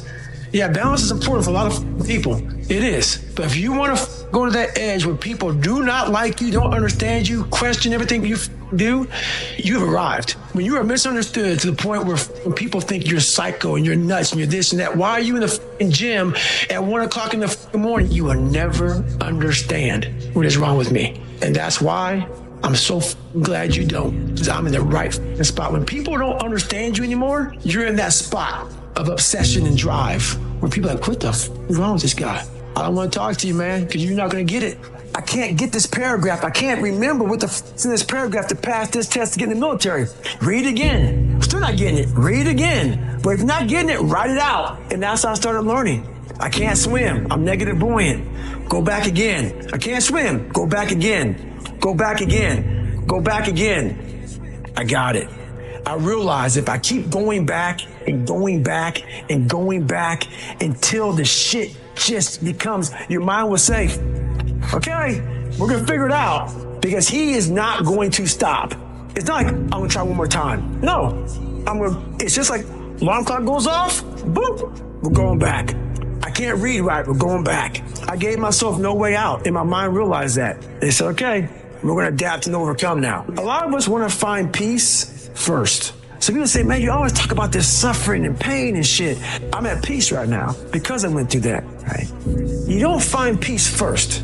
If you do, Merry Christmas, more power to you. I found peace on the opposite end of finding myself. And no one really finds himself without going through trials, tribulations, suffering, accountability. And accountability is suffering. Being accountable every day for doing right for yourself, for the people next to you, it's miserable. One thing we don't do is we don't have a new norm. My new norm is you get up every morning at 4 o'clock and you suffer. This is your new norm. That became my new life. Most people want to get out of it. I said, no, motherfucker, this is your new life. This is who you are. Your new norm is you wake up and you suffer. And I started realizing if that's my mentality, this shit ain't hard anymore. Not getting civilized is about having a savage mentality. It's a comfortable world. A lot of us say, like for instance, I see these athletes right now who retire. I'm 38, I'm 39. I did 20 years at the top of my game and I'm chilling out now. You see them a year later and how they look. what the hell just happened to you? What the hell? You're one of the greatest athletes of all time. Kids looked up to you. Women, men of all ages looked up to you. And they hit the pinnacle where it's time to retire, and their mind says, I'm civilized. The worst thing that could ever happen to any human being is they become civilized. It's that total accountability. Like, even when you retire, there's a mother looking at me and judging me right now, man. I was the baddest person to ever live. It doesn't go away, man. You gotta wake up. Even though you retired, you never retired. You're setting the example every single day of your life. And being civilized feels so good. But I'm sorry, man. Once you get to the top, you may retire, but you ain't never coming back home, man, because now you're judged. People see you falling off. You want to be that guy who knows I may be retired from the sport or from whatever I did, but I'll be damned if you ever see me looking like shit, feeling like shit, not arriving. People, I've arrived. I've arrived mentality. You're always setting the example. Civilization feels so good. These comfortable feelings are what people want. They want retirement. They want that. They need that. It's a yearning feeling. I want it too. People love putting a label on me about, my God, man, you're just wired different. Not wired different, dude. I'm thinking right now, after I got past my stuttering thing, now I'm on a roll, I'm good now. You know what I'm thinking about right now? I gotta wake up tomorrow and do the same shit again. I gotta leave this interview and go stretch out for 2.5 hours. I hate that shit. But guess what it does though? I'm constantly callousing over my victim's mentality that I once had growing up. Every day you have to do this shit. The only way to keep from getting rusty is to constantly owe that motherfucking machine. The machine is this. You gotta keep challenging it every day.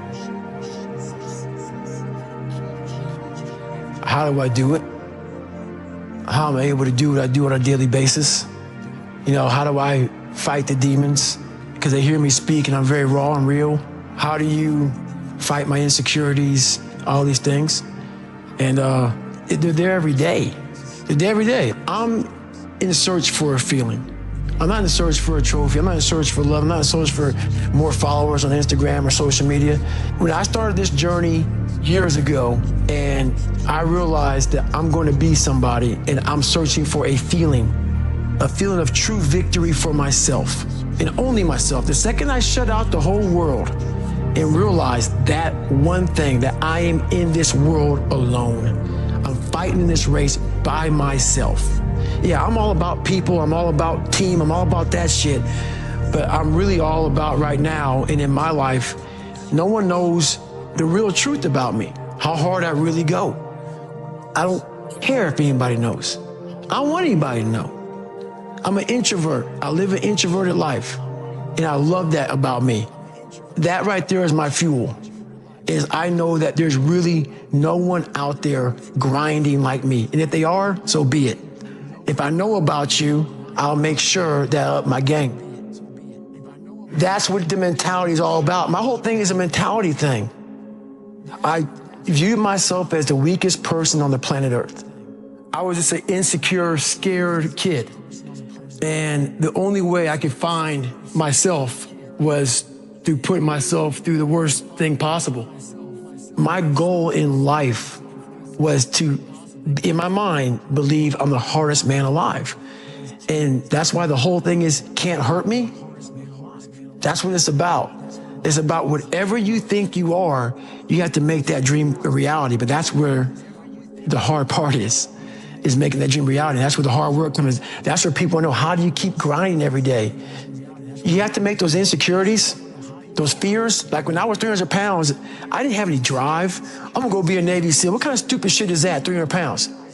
There wasn't like a drive to go be a Navy SEAL. I was an insecure, lying kid, afraid. I had to look at my insecurities and in my fear and find drive in that. We're all looking for passion. Passion's all around you. You have a whole stack of it all around you. It's your insecurities, all that shit. You gotta dive deep in that shit. It's all in there.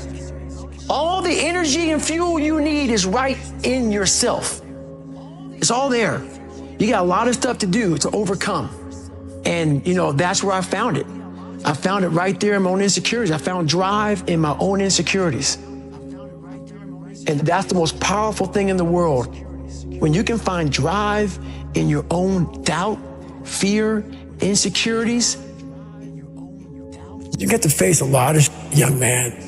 You got a long journey ahead of you because you're going to find out that while your dad did a lot of to you, you're going to have to make it on your own. Because this world we live in is tough. It's tough. It will beat you down. The world and the life that we live in is the ultimate competitor. The world's tough. The world's tough. It will try to take you out. It will find your weakness and it will just hammer you. So it's time to get back to work. Get back to work. Stop hearing yourself talk. Get off the podcast. Don't be on social media too much. Cut out all the fucking noise. Get back to the fucking mental lab, because that's where the knowledge came from. You need to get to a point in your life where there's nothing that can hurt you because you know exactly who you are. You've faced your demons.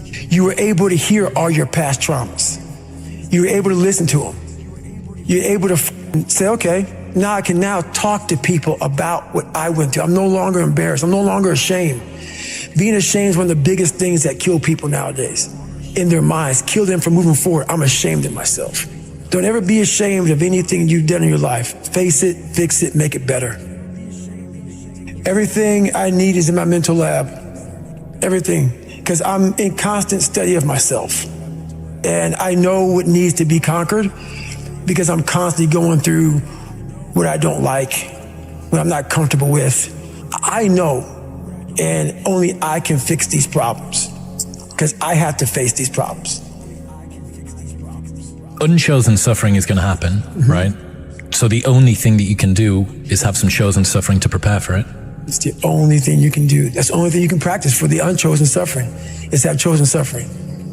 Do something that sucks every day. I'm not trying to send a message of run 200 miles, be the baddest motherfucker in the world, but be tough. You better have a part about you that's tough, a part about you that can break down situations and get better.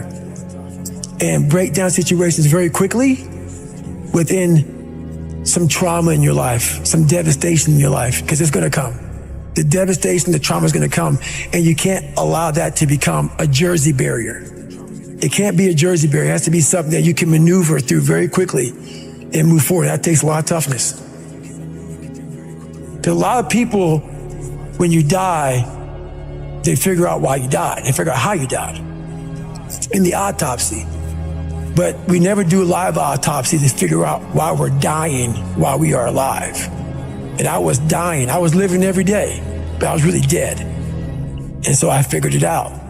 And once I figured it out, I was able to reborn. I was able to be reborn. You must take this knowledge that you learn from all this shit is knowledge. So I'm just trying to give people that strength to go in the archives of your life. Because while you're probably fucked up, it's probably something happened to you in your life. Go through the archives, dig it up, study it, and then use it for yourself. That's the main purpose for me right now. You need to be better here, you need to be better here, you need to overcome this, overcome that. And people need to have purpose to get up. They need purpose to perform. You need to get to a point in your life where there's nothing on the docket. There's no 5K, there's no, I'm gonna get into school to be this or that, and still perform to the highest level. Because what people don't get is one day that thing's gonna come up. And if you're not constantly performing without purpose, you're not gonna be ready when the time comes. It's this magical thing, purpose, that we're all looking for. But what's funny about it all is that we need these things to perform, but we don't take a second to realize the purpose is always there. The purpose never leaves us because the very purpose is you. You are always the purpose. There may be another purpose, like being a SEAL or going to college or whatever, but the main purpose in life is you.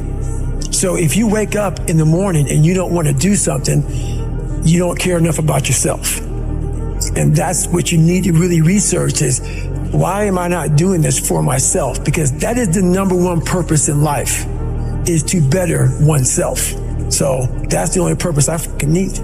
So the reason I get up every day, even though there's no race or there's no school, there's nothing in front of me, is because I have pride in myself. I was born David Goggins. David Goggins wasn't good enough. He was a scared, bullied, abused kid who struggled in life. And that kid, whenever something got tough, no matter how hard I trained, no matter how ready I was, whenever something got tough for me, David Goggins, the real David Goggins, would come out and he would quit. So I realized this over a period of time. So I had to build Goggins. And in that process, that's where I get better.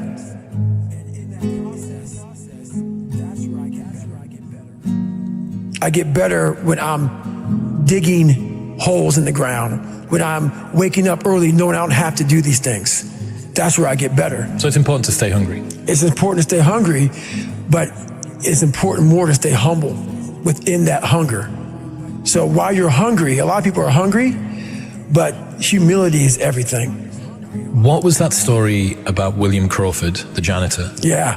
So this guy won the Medal of Honor. So he won the Medal of Honor, and which is the highest award in the military. And this guy went to the Air Force Academy, and he was a janitor. And no one knew who the this man was. He had the highest award in all the military for heroics. For heroics, saving lives, putting his life on the line, could have been killed. And he is now basically, cleaning shitters for young kids. And we can all imagine how that probably went. There's probably some, little bit of taunting here and there. And he just sat there and cleaned the shitter. So that's why he's in my trained humility part, because for this man to be at the level he was and have that kind of humility to go, I'm a Medal of Honor winner, but I'm gonna put that in my closet, and I'm gonna pick up my broom and dustpan, and I'm gonna pick up, this rag and clean this for these young men. That right there is amazing for me, man. That's where you grow. That's growth, huge growth. And also it shows that he was doing his job. He was a servant. He didn't look at himself any better than anybody else. And the second you do that, you totally lost. You cannot look at yourself like people, with me even, I always look at people. I know where you are. I know where, because I've been there. That's why I help so many people out. I've never been above you. I've always pretty much been beneath you, and that's where my knowledge came from. So I know how to reach those people who are in the dungeon, because I've been there so many times. You have to be your best self when you're least motivated. And that's the tricky part about all that. Motivation is just a word. You have to have these different things in your mind on where you want to go, and know that motivation is not going to get me there, because I'm not going to always be motivated. Jocko said the exact same thing. He said that discipline eats motivation for breakfast. And discipline is good too, but without a clear headspace, there's no discipline. What do you mean? So let's say we have a circuit breaker, okay? And I'm loading everything up to one fucking circuit. Just load it up. It's gonna fucking blow. And once that thing blows, man, the circuit's all fucked up. You gotta have each thing plugged into the right spot, like a fucking crowded garage. You can't put anything in it. Once your brain is crowded, discipline is great. Motivation is great. But if you can't fit shit in your brain because it's all fucking cluttered with shit, there's no discipline. You may have it sometimes when it fits in that crowded garage of your mind, but you don't have the consistency that you need to have with that discipline. I call it mental zones. Is you're organized in your mind so you can put that discipline. So a lot of people talk about discipline. Okay, great. Why do you fall off the wagon? Why can't I continue with this routine? Going to the gym, being better, waking up early, eating the right foods. It's because maybe it's your kids, maybe it's your wife, maybe it's your job, and it's all just stuffed in your fucking brain. You don't have it compartmentalized and organized in these nice shelves. A lot of people whose brain, hey, where's my dumbbells? Let me look. They're fucking throwing shit, they're looking through totes, they're all fucked up. So where am I gonna put discipline in that mind if I can't find other shit? You gotta be able to find all these different things in your mind. Oh, I can put discipline right there. if your life is not organized, and your life being everything around you, because it takes one little piece of an outside interference to clutter your whole mind.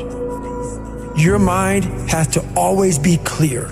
That's why I meditate 2 hours every single night, because I refresh, I reorganize the garage, which is my mind, every night. So then discipline's in there, organization, everything is in this right spot. I'm waking up and I'm giving myself all this armor. So when I come out in the world, I'm ready. I'm not waking up late. I'm not rushing around. I'm not disorganized. So when I wake up, I'm ready to go. Why is the truth so important? You have to have the truth to have a starting point. And your true self is found in that very uncomfortable zone. We all look for toughness. We all want it. But we look for it in a comfortable environment. You will not find toughness in a comfortable environment. Those of you who are listening to this, you will not find it. The only way you find it is to drown yourself in a position where you're just out of sorts, where you can't swim and you're drowning. Where you're drowning. When you say, you know what, ma'am? Dad. Once you come face to face with who you are, you have a starting point. It's in our head saying, you know what, man? Dude, you're not doing shit. You're wasting a bunch of percentage here. In this other 80% is suffering, pain, failure, self-doubt, darkness, and then a whole bunch of light. But to get to this light, you gotta go through all of this shit. If you're not succeeding, and you're not achieving, it's because you're afraid to go in that dark place to find yourself. You're setting goals you know you can reach. And when you do that, that fear, that insecurity, that doubt, that's where you grow. You must always set goals that you think you cannot achieve. And in there you get better. When that alarm clock goes off at 4 or 5 in the morning, your mind says no. You just say, this is what we do. It's what we do now. Because to get to where you want to go, the amount of pain involved, the amount of mental pain, of how many times you're going to have to do something that you don't want to do to get to where you want to go. Every day, you must ask yourself, did I do enough? And then once you do this over and over and over again, it becomes like breathing. I don't want to live this lifestyle, but to get to the other side of this, I have to. So if you really want it, you realize what trying is and what trying is not.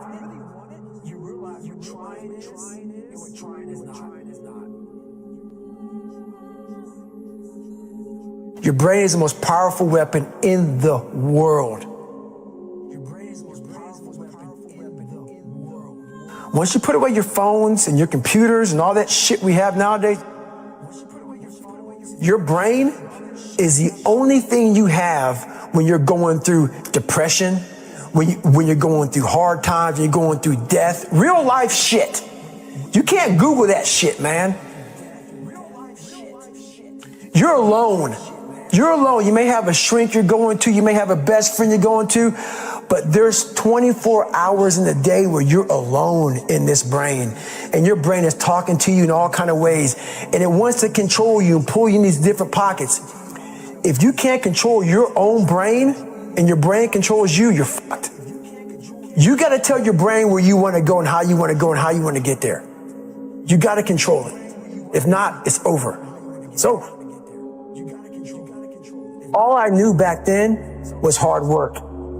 You got to work hard. You got to work hard. I can't get this paragraph. I can't remember what the fuck's in this paragraph to pass this test to get in the military. Read it again. Still not getting it. Read it again. But if not getting it, write it out. And that's how I started learning. I realized if I keep going back and going back and going back until the shit just becomes, your mind will say, fuck, okay, we're gonna figure it out. It'll find a way. Because he is not going to stop. It's not like, I'm gonna try one more time. No, alarm clock goes off, boop, we're going back. I can't read right, we're going back. I gave myself no way out, and my mind realized that. They said, okay, we're gonna adapt and overcome now. That was my mindset. And that's how you get through things. You put yourself, you immerse yourself wherever it is, and you become that. I became hell. And that became my new norm. I gave myself no way out. There was nothing outside these walls of hell. Nothing.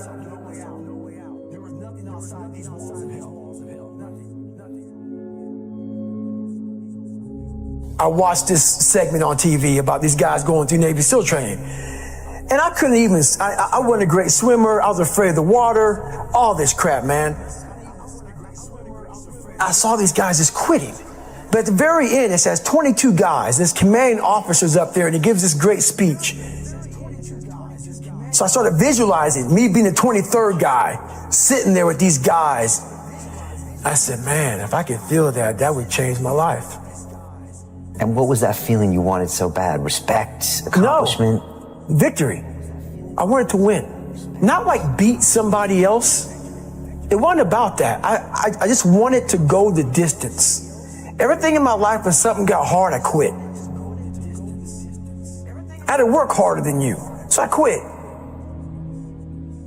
Like, man, if I could just go that distance, that extra mile, to just go, just to finish. I want to finish.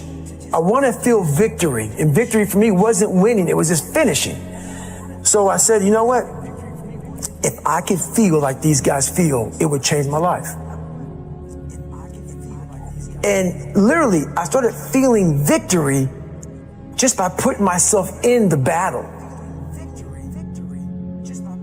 I started realizing, man, just by going to war with myself every day and putting these challenges and these goals and these obstacles, these insurmountable obstacles, now we can move from there. If you look at it as, man, I'm broken and I'm still here. And I'm fighting, and I'm gonna find a way to get through this because I have no other place to go. It gives you a lot of power. And no one really finds themselves without going through trials, tribulations, suffering, accountability. And accountability is suffering. Being accountable every fucking day for doing right for yourself, for the people next to you, it's miserable. The more I did this, the more I gained confidence. And then the more I gained confidence, the more I realized, fuck these Navy SEALs, man. These guys can't do what I'm doing right now. I had no coach, had no trainer, had no money. I didn't know how to lose weight. I had no knowledge of what I was doing. I was just working. I was just sacrificing. But I would have never found these tools if I didn't put myself in a very uncomfortable place. And your true self is found in that very uncomfortable zone. That's where he came from. He came from all these fucked up obstacles, and now he's there. So everybody goes, how do you do that? You know exactly how to do that.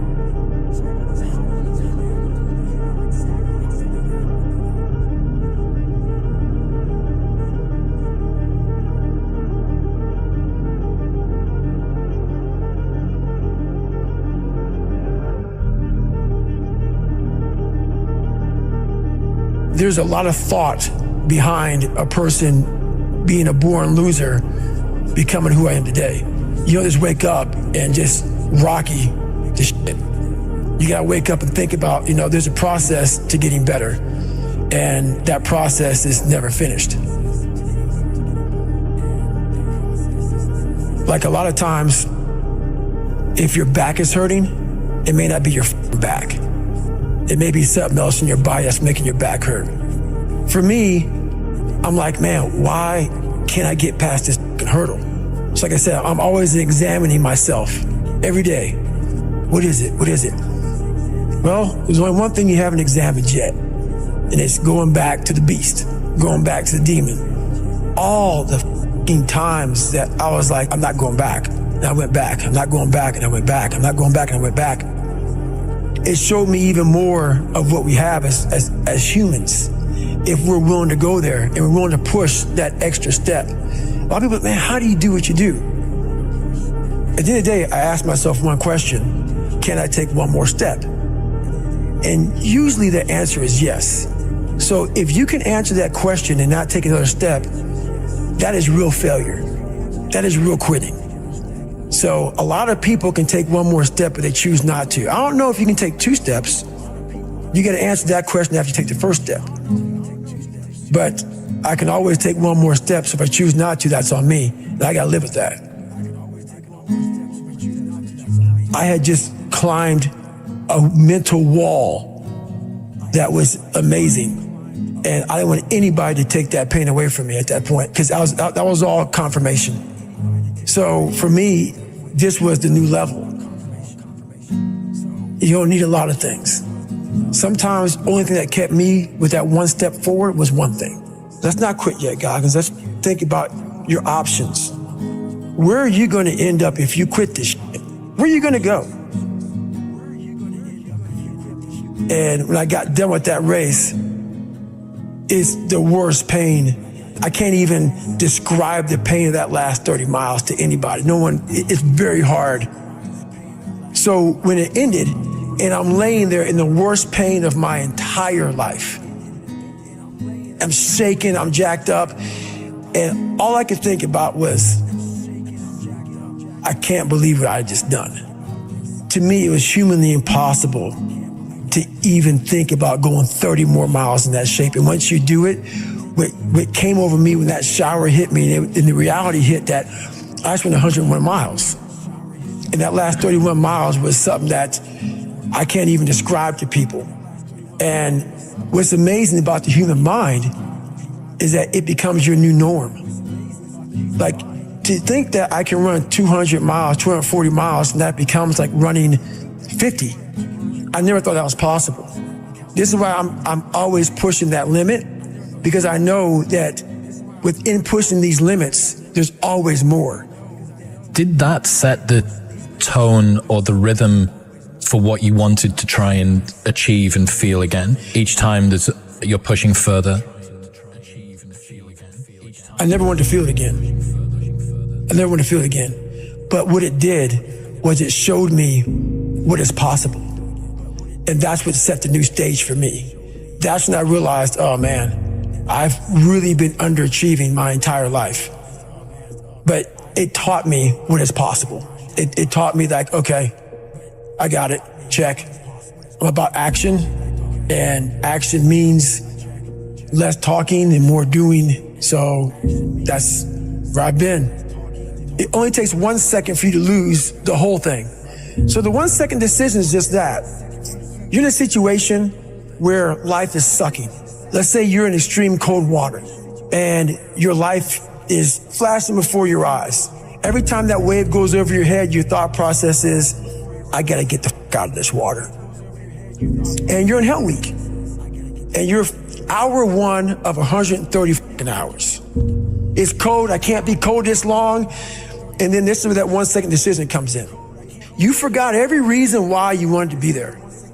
You don't care about SEALs. You don't care about any of this. You don't care about fighting for your country. All you want to do is go back home. You want the warmth. You may want something to eat. All those things of comfort are there in that 1 second. And this is where people lose. So what I do in that 1 second, because we all think about quitting, it's hard. But what you have to do in that 1 second is hard to process information during pain. Because that pain takes over and you can't think rationally. You're thinking about fight or flight, save yourself. That's not a rational thought. It's not a thought that's going to get you through hard times. Most people fail that 1 second. So what happens, what I do, I start thinking logically. I calm my brain down, because your brain just wants to get the fuck out. It's about gaining control of your mind, putting things back in the proper perspective, and then saying, I really do want to be here, and I'm going to have a bunch of these 1 seconds, and I have to learn to control these, because if I fail one of these 1 seconds, I will not be a SEAL. I will not be a doctor. I will not be a lawyer. I will not be whatever the it is. So that's how important that 1 second decision is. It's all about your mind takes control of you. You have to say, you, I run this motherfucker. There's no other way to make it out here. I mean, you can't just always be, head down in the sand. You got to learn to pick yourself up on your own. A lot of times these fights and these battles, you gotta be your own coach. You gotta be your own motivator.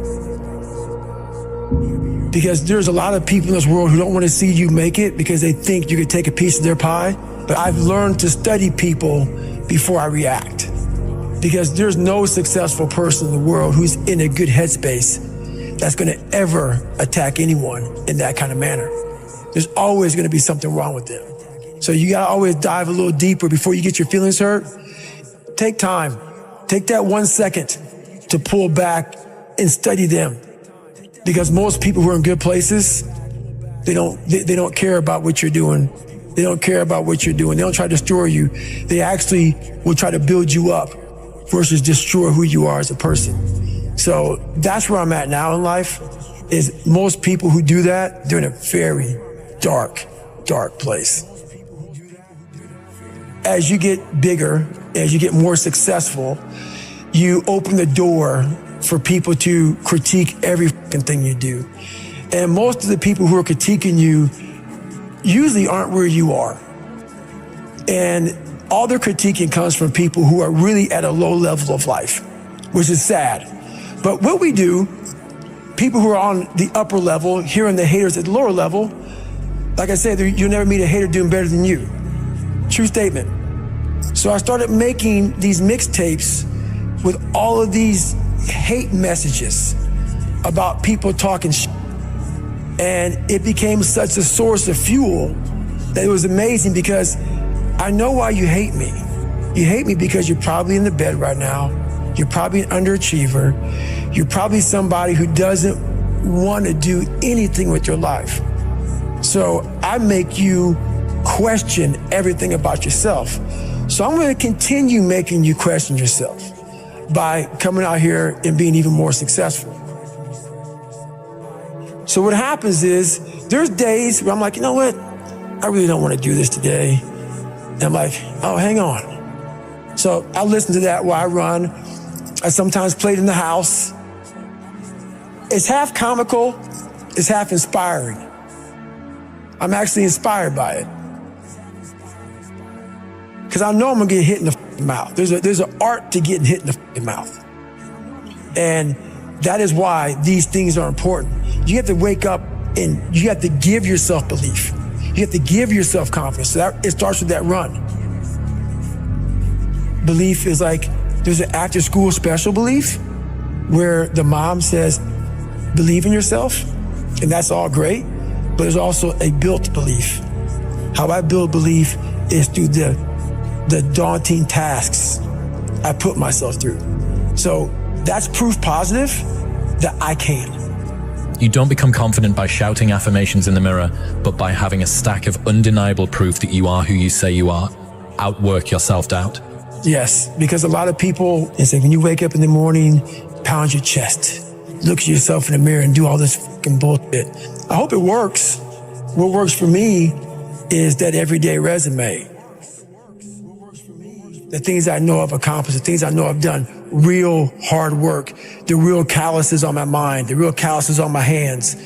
That's it.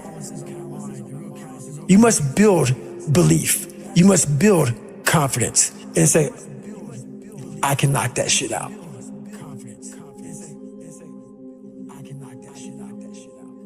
Instead of the path of least resistance, I started choosing the path of most resistance to prepare myself for the journey that was coming my way. And you realize through hard work, you can outwork anybody. No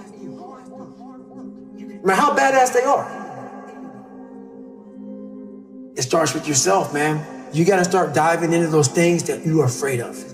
You don't gain confidence by going to the spot that makes you feel good. It's going to be a false reality.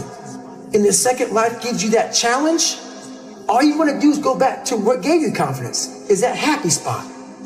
No. What gave me confidence was spending years at a kitchen table trying to learn how to read and write on my own. Realizing I can't learn the way you learn. I can't. But I can learn. What gives you confidence, not being afraid, is overcoming the fear.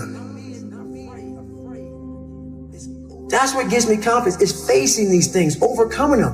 And maybe not overcoming them every day, but facing them and facing them and facing them. Pretty soon like this, you know what, man, this is where it's at. It's not in that comfort zone.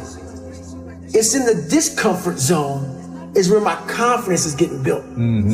That's where it's getting built. Happiness, peace, enlightenment, it's all up here, man. It's all up here. It's all up here. You just gotta be willing to go and face it. And that's the hard part. The physical standard is not what they need to meet. It's a mental standard you must meet in life. That's how I live my life. I now know that there is no cap on the human mind. There's no cap. We cap it ourselves. When most people quit, I had just started. Wow.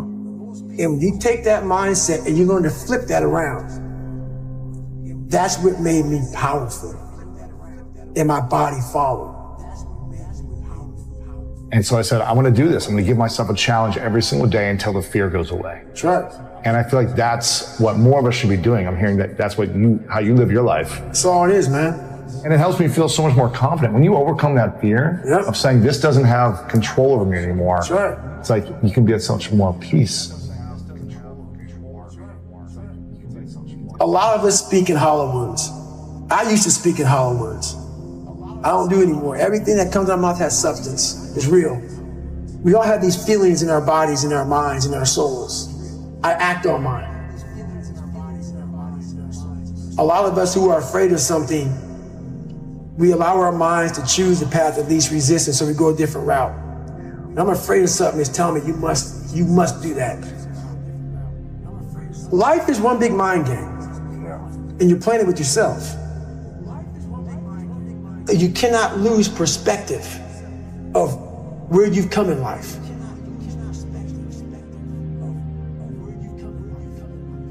I'm trying to give people a different thought process of life, where failure, hell, disappointment, discomfort is a great learning tool.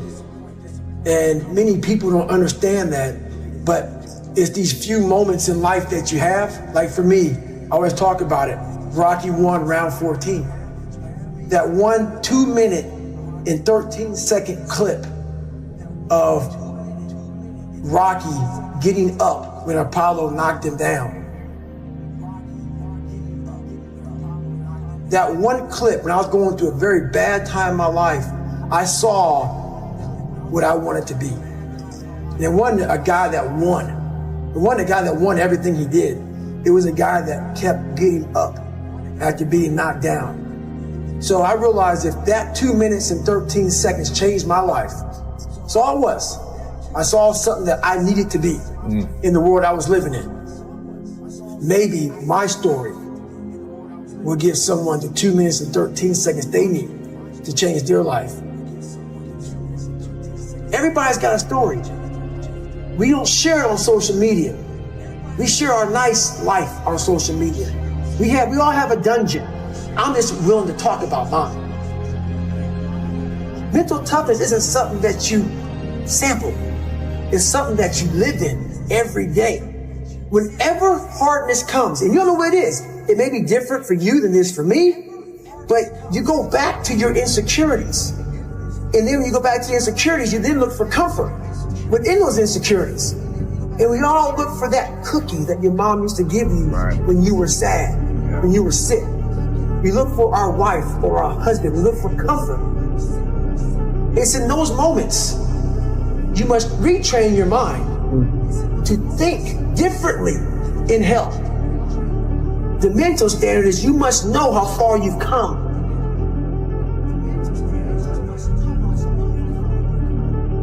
I walk in a room now and I know the hours and years and decades I put into David Goggins. That's something, it's not on the wall. It's not a trophy on the wall. It's not a medal around your neck. I don't care how you perceive David Goggins, because through my journey, I figured out the one piece I was missing.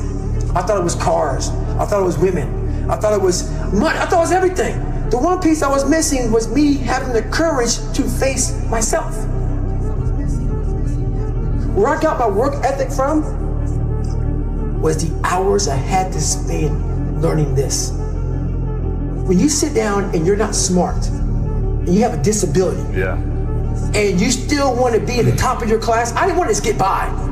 When I realized that I can learn through hard work, and I can beat the valedictorian in school, but I got put in 10 hours more a day than he does. You know what kind of strength comes from that?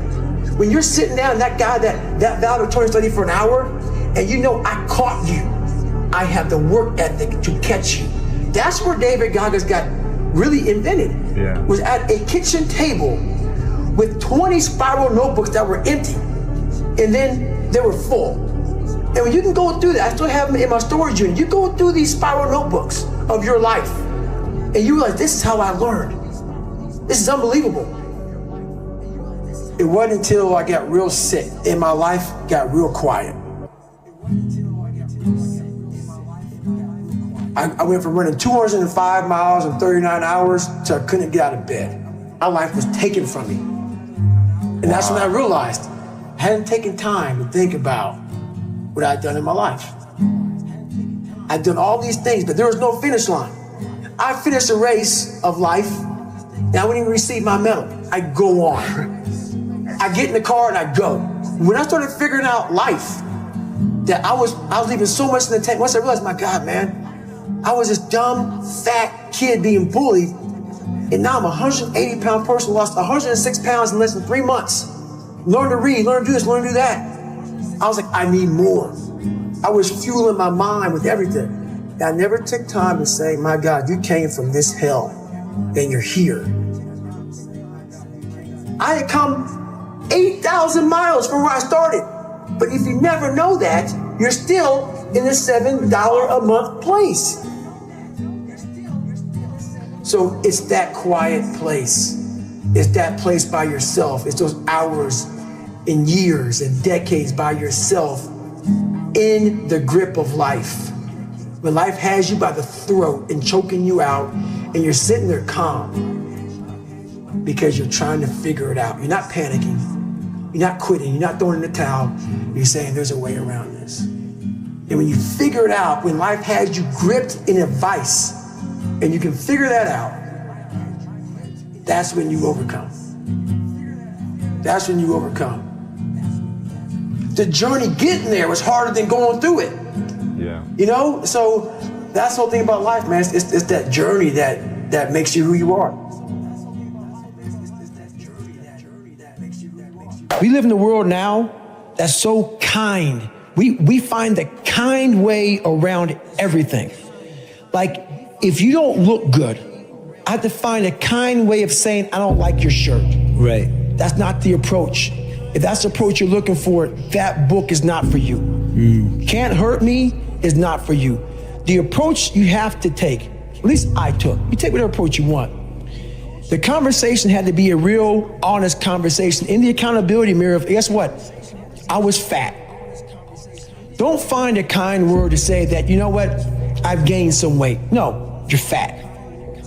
When I couldn't read, not like, hey, you know, you have a learning disability. No, I cannot read. I have a 4th grade reading level. I'm struggling. And sometimes I call myself stupid. Not in a way to put myself down. So don't take it like, my God, those are so hurtful. Yeah, they're hurtful. Dishonest. The conversation has to become an honest conversation of where you're at mentally. Where am I at mentally? I look like I feel like I'm falling behind in school. I'm lazy.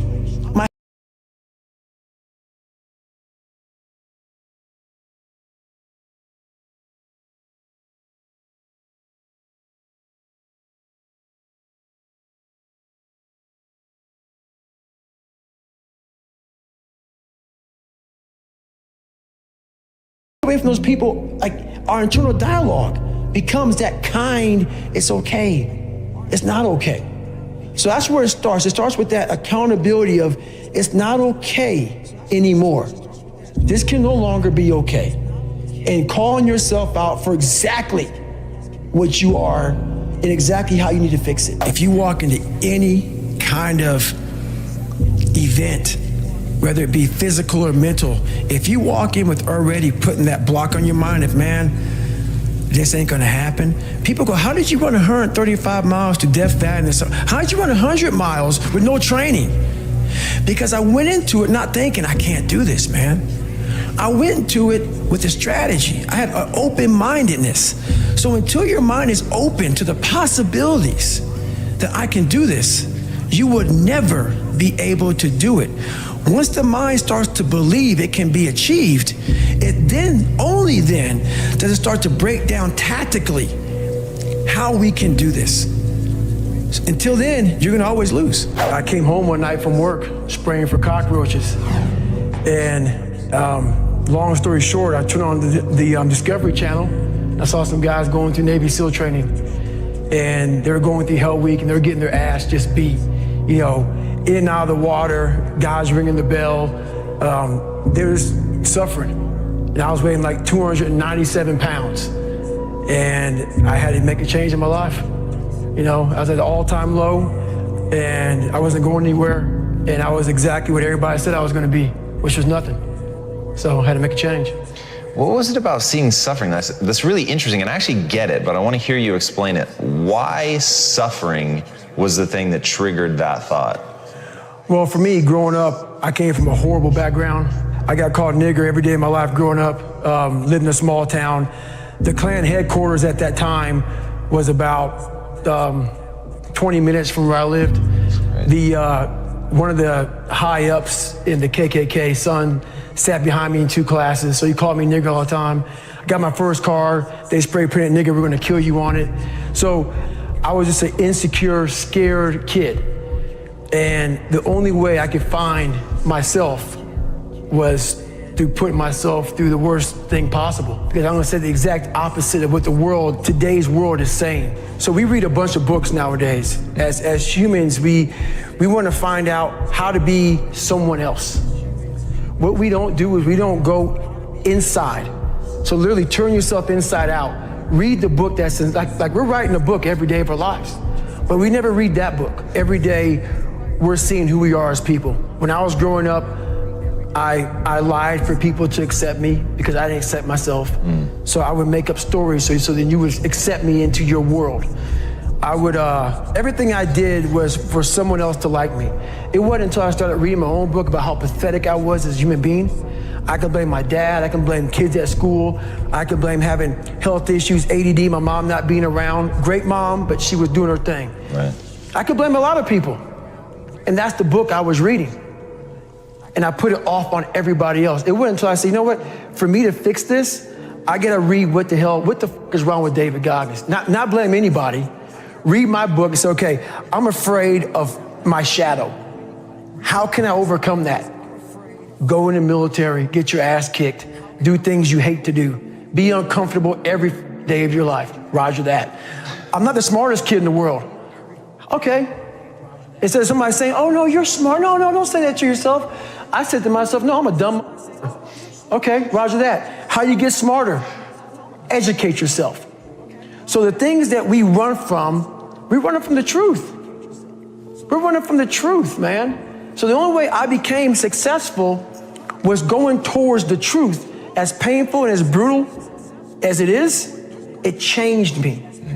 It allowed me to become, in my own right, who I am today. Rule number 4, visualize the end result. I have the ability to see the end before the beginning even begins. And what that means is I know that to get to the very end, I can see it right now.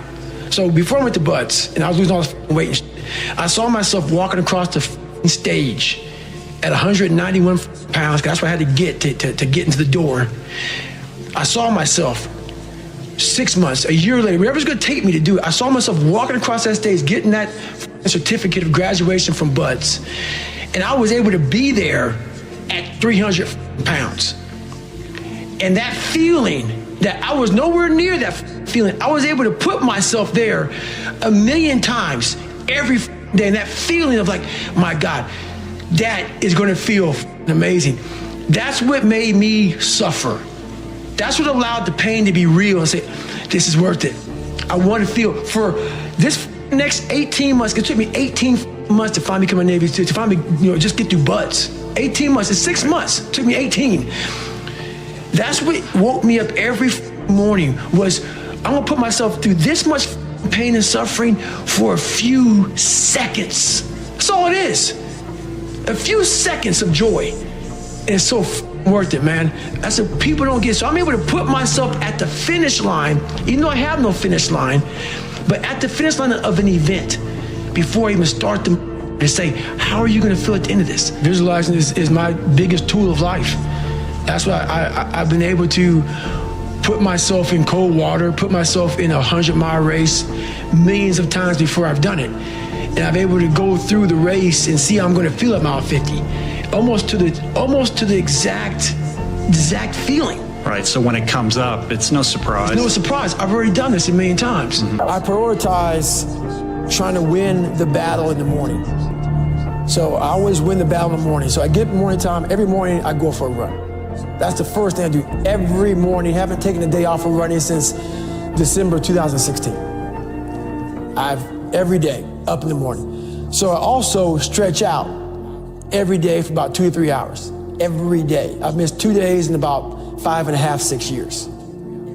So that's just my routine. And about 4 days a week, I'm in the gym hitting the weights. Because you can't just be a runner. So this is every single day, the monotony of my life. But this is what builds discipline.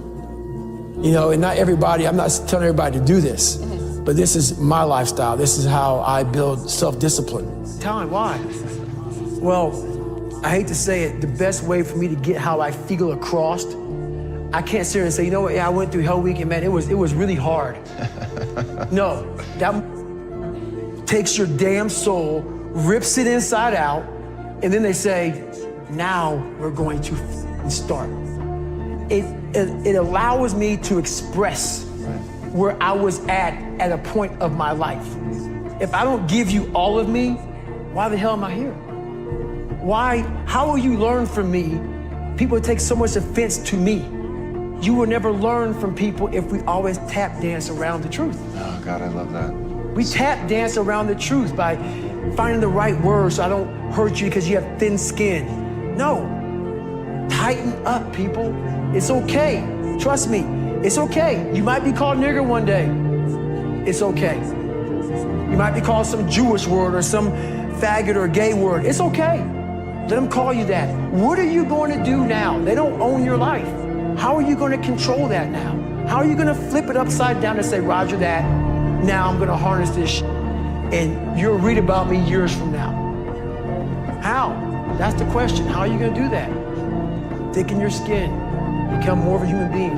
Don't be afraid of the reflection in the mirror, because that's all you can be afraid of. Once you overcome the reflection in the mirror, you've done it. You are pretty good about celebrating the victories along the way and celebrating yourself. I talk about it with my fiance every single day. I talked about it with her 2 hours today. I said, we are grinding so hard that we are losing the vantage point of what we have accomplished today. We got podcast, interview, flying, do this, do that. I'm like, stop. It's just me and you and this mom and pop thing that we're doing. Look at where this book is at right now. It's crazy. Look how many people we're touching. Shut up and just think for a second. Let's stop. Because all we did was talk about this and this. We got to keep, no, enjoy this for a second. We have to take time and realize what we've accomplished here. That's an evolution for you, man. Huge, but that's I realized. That's a very different David Goggins than even from a couple of years ago. Huge, because you have to, what is it all about? I'm going to keep on grinding. That's not what I'm saying. What I am saying, though, is you have to respect what you've done. Take a second, not live in it, not sit around and say, I'm good. Sit back and say, let me look at the vantage point now that I'm at. That's why you reset the vantage point. Get the tactical advantage. If you get the tactical advantage too quick and start fighting, you got to take a second to take observation of where I'm at. What have I done? Am I in the right spot? I'm obviously in the right spot right now. Now we can go back to fighting. And rule number 8, the last one before a very special bonus clip, is outwork everyone. Where I got my work ethic from was the hours I had to spend learning this. When you sit down and you're not smart, and you have a disability, and you still want to be at the top of your class, I didn't want to just get by. When I realized that I can learn through hard work, and I can beat the valedictorian in school, but I got put in 10 hours more a day than he does. You know what kind of strength comes from that? When you're sitting down, that guy, that valedictorian studied for an hour, and you know I caught you, and I am dumb. But I have the work ethic to catch you. That's where David Goggins got really invented. Was at a kitchen table with 20 spiral notebooks that were empty. And then 3 months later, they were full. And when you can go through that, I still have them in my storage unit. You go through these spiral notebooks of your life, and you realize this is how I learned. This is unbelievable. There's no miles. It's not about the miles. It's that. Having a discipline every day to say, for me to learn this one math problem, it's gonna take me 10 hours. Wow.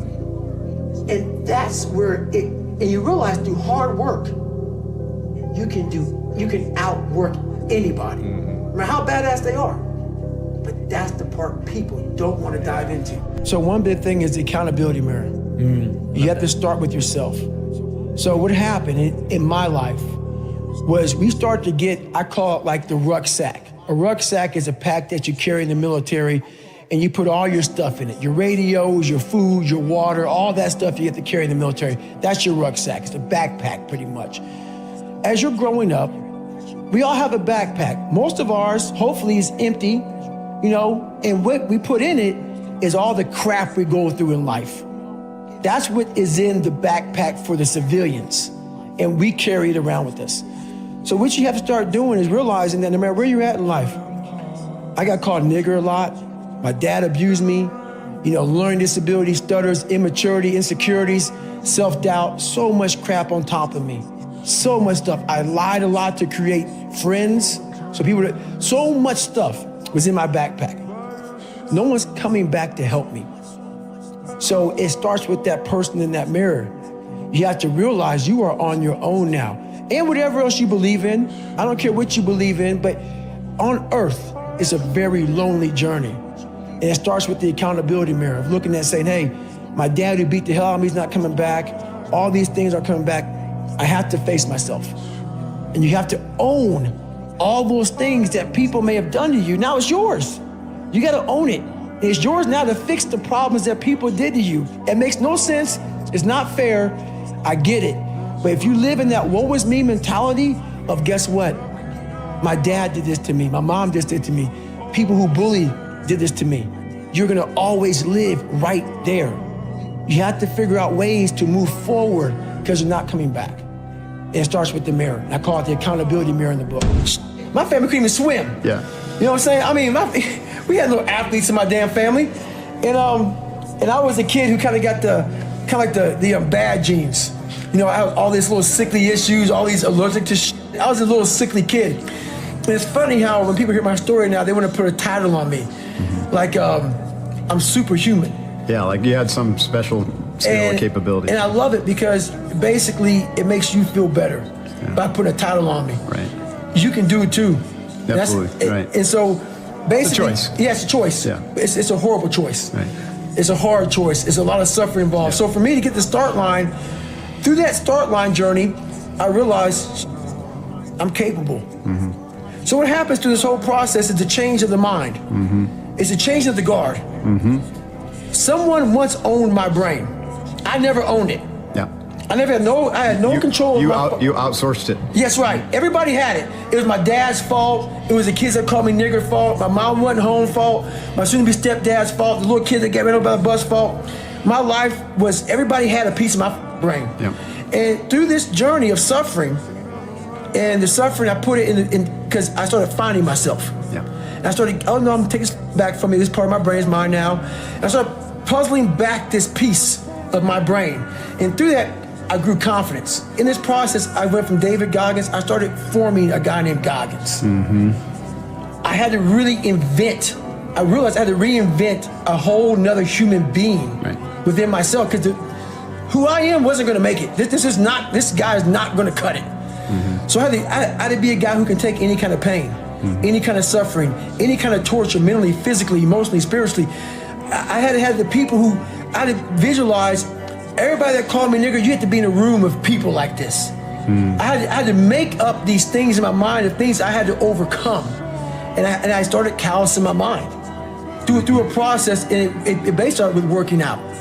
It started with working out. It started with doing, like, if it started raining outside, for instance, my mind would say, F that, man, I don't want to go run. If it was 3 o'clock in the morning, it started raining outside, my mind said, you gotta go Get up and go run. You have to, because I was fighting this other person. So you essentially tried to do everything you didn't want to do. That's all it was, period, dot. Everything I didn't want to do is what got me to where I'm at today. Interesting. Every single thing. So where we find comfort, that's where I started getting scared. When I started saying, oh, it's raining, I'm not going out there. No, you cannot say that. You cannot do that. You have got to do this. So whatever my brain thought, I did the opposite. Wherever the comfort was, I went the opposite direction. And over a period of time, boy, it calluses the out of your mind. You start to really develop a whole nother being. I say what if a lot. It sounds corny and it sounds weak, but it's true. One of the recruiters said there's not many black Navy SEALs. Matter of fact, I was the 36th African-American SEAL in history. It's in over 7 years. Because the water, you know, I mean, people get mad at me. It's true, just get over it. And so I was like, man, what story would it be if my fat, dumb, lying to be friends with people, insecure ass can overcome this? And that what if mentality, like that dreamer mentality, just would always fuel me. It would just fuel me, man. What if I can be a SEAL, man? What if I can go from running a quarter of a mile, now I run 205 miles. What if I can go? What if I can go? And what if, how would that feel if I'm graduating? Because I'll never forget at that graduation thing I was talking about, 224, like the video I sat down and watched. This commanding officer stood up and he said to the graduation, guys who are graduating buds, like 18 of them, he said, we live in a society where mediocrity is often rewarded. And he went on to say something about these men detest mediocrity. And I wanted to be a man that detests mediocrity. My biggest advice to give everybody in the world is, like I say, we live in an external world. Everything is you gotta see it, touch it, it's external. If you can, for the rest of your life, live inside of yourself, stop listening to people who are calling you fat, gay, transsexual, nigger. Everything that is makes no sense. All these insecure people putting their insecurities on you, you gotta flush it out. You gotta just be whoever the hell God or whoever the hell you believe in. If you believe in nothing but yourself, I don't care what it is. You gotta take everything and throw it away.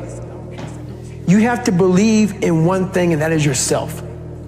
And I'm not saying don't believe in God or what you believe in, but right now, for you to find greatness in yourself, you're not gonna find it by looking in a book or by even hearing me. I may give you the spark, but you've got to go inside yourself to find it. And that means you gotta be quiet. Shut the fuck up, go in a room, stop talking, search your soul, search your mind, search your abilities, and you'll find it. But if you're not looking for it, you won't find it. So you gotta go start your journey. And the journey starts with you finding, why the hell am I here on this planet Earth? Why am I here? And if you don't know that, you will live the rest of your life searching, always asking the question, why? Growing up, being the kid I was, I found strength in different movies. So I come home, in one movie I found a lot of strength, and as funny as it may seem, but I visualized this scene. I do it today during the pull-up record. I did 4,030 pull-ups. The last time I did it, I actually got it. It took me 3 times. I played one song for 17 hours, pretty much. And it's from this movie, Rocky 1, round 14. I related to the person in the movie, but just the one scene when Apollo's beating the shit out of Rocky. He falls in the corner, and everybody, and Rocky, and Apollo turns around, arms up, happy as shit. I got this guy. He turns around not knowing that Rocky's trying to get up off the canvas. Right. Mickey's his trainer saying, stay down. Right. Everybody's saying, you did good. You did good. You went 14 rounds with the champ. Rocky didn't hear shit. He got up, and what sticks in my mind today, and I'm seeing it right now, when he got up, Apollo starts to turn around to see the aftermath of what he just destroyed. And he did not expect to see what he saw. Right. And what I see out of the whole movie, I see Apollo Creed's face. Yeah, fear crept in. Yes. Yep. And I said to myself as a young kid, I want to be that. I don't need to win. I don't need trophies. I don't need people to like me. I just want what he has. Yeah. A fictional character, whatever the hell it was, I want that. And I visualized that. And I want to become the guy who can get off the canvas and look at somebody who beat the shit out of him. Life. Yeah. I'm talking about life right now. Yeah. In life, even life itself puts their head down toward David Goggins. Yeah. This motherfucker is not going to stop. Right. So that mentality became what I wanted. Nice. And that's how it started, with that visualization of the canvas.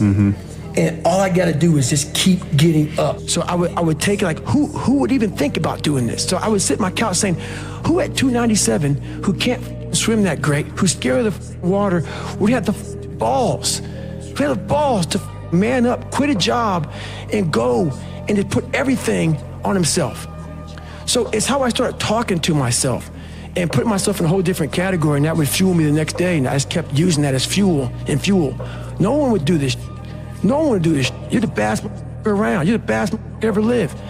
And I just kept fueling me with the right kind of message that I needed to hear, that I was never telling myself. And through time, it became reality to myself. So you start out on the first day, and then do you start running again the second day? Yeah, the second day I went right back after it again. But I started realizing I can't run that far. Right. So what I did was I became damn near a professional cyclist with the miles I put on the bike. So whenever I watched TV, I had to be doing something. So I was riding the bike. I rode a bike a lot to lose the first initial kind of weight, because my bones were just hurting so bad. My body was just broken. And I learned to get over that also. And I tried to swim a lot. I wasn't a great swimmer, but putting fins on kind of equalized my body. I wasn't so negative buoyant. So I started finning a whole bunch. And I spent hours in the pool, trying to get more and more comfortable. Not because I was going underwater. I was so scared of the water that I had to live in the water. I had to become one with the water. So going to the pool used to scare me. So I went to the pool an awful lot. And then the bike got easier. I was able to run more. I went from like 1 mile. 1 mile was a great accomplishment. 2 miles, and then from 2 to 3 was a big one. Then I went from 3 to 6. And then like they have a warning order that they give people to get ready for buds. And the whole thing was running 6 miles 5 days a week. And that was my goal. And so I failed, I go back to scratch. I use some positive motivation. I have like one day where I'm like defeated. But I started realizing this is part of the process. This is part of the journey. I had to realize this is part of my process versus just saying, like I used to, I'm just not good enough. If I'm not good enough, we always say that I'm just not good enough, and then we try something else. I'm gonna make myself good enough. And that became my mentality. I'm gonna make myself good enough. And so I'm misunderstood a lot, but that's all it came down to. I made myself good enough. And the days I couldn't run that far, the next week, I would do 2-a-days. So on the running, if I ran a quarter of a mile, I wait a couple hours, it'd haunt me, bother me. I try to run a half mile the next time, same day. You can do more than this. If I had to walk, I had to walk. It just became just a process of grinding, and grinding is not even a good word for it. It's not even a good word for it. And just going further and further. And then when I got through running, I go to the bike, I go to the pool. If I got tired somewhere, my legs were tired, I go to the gym. And I developed this crazy workout where I was doing volume, like 200-300 reps of like very lightweight.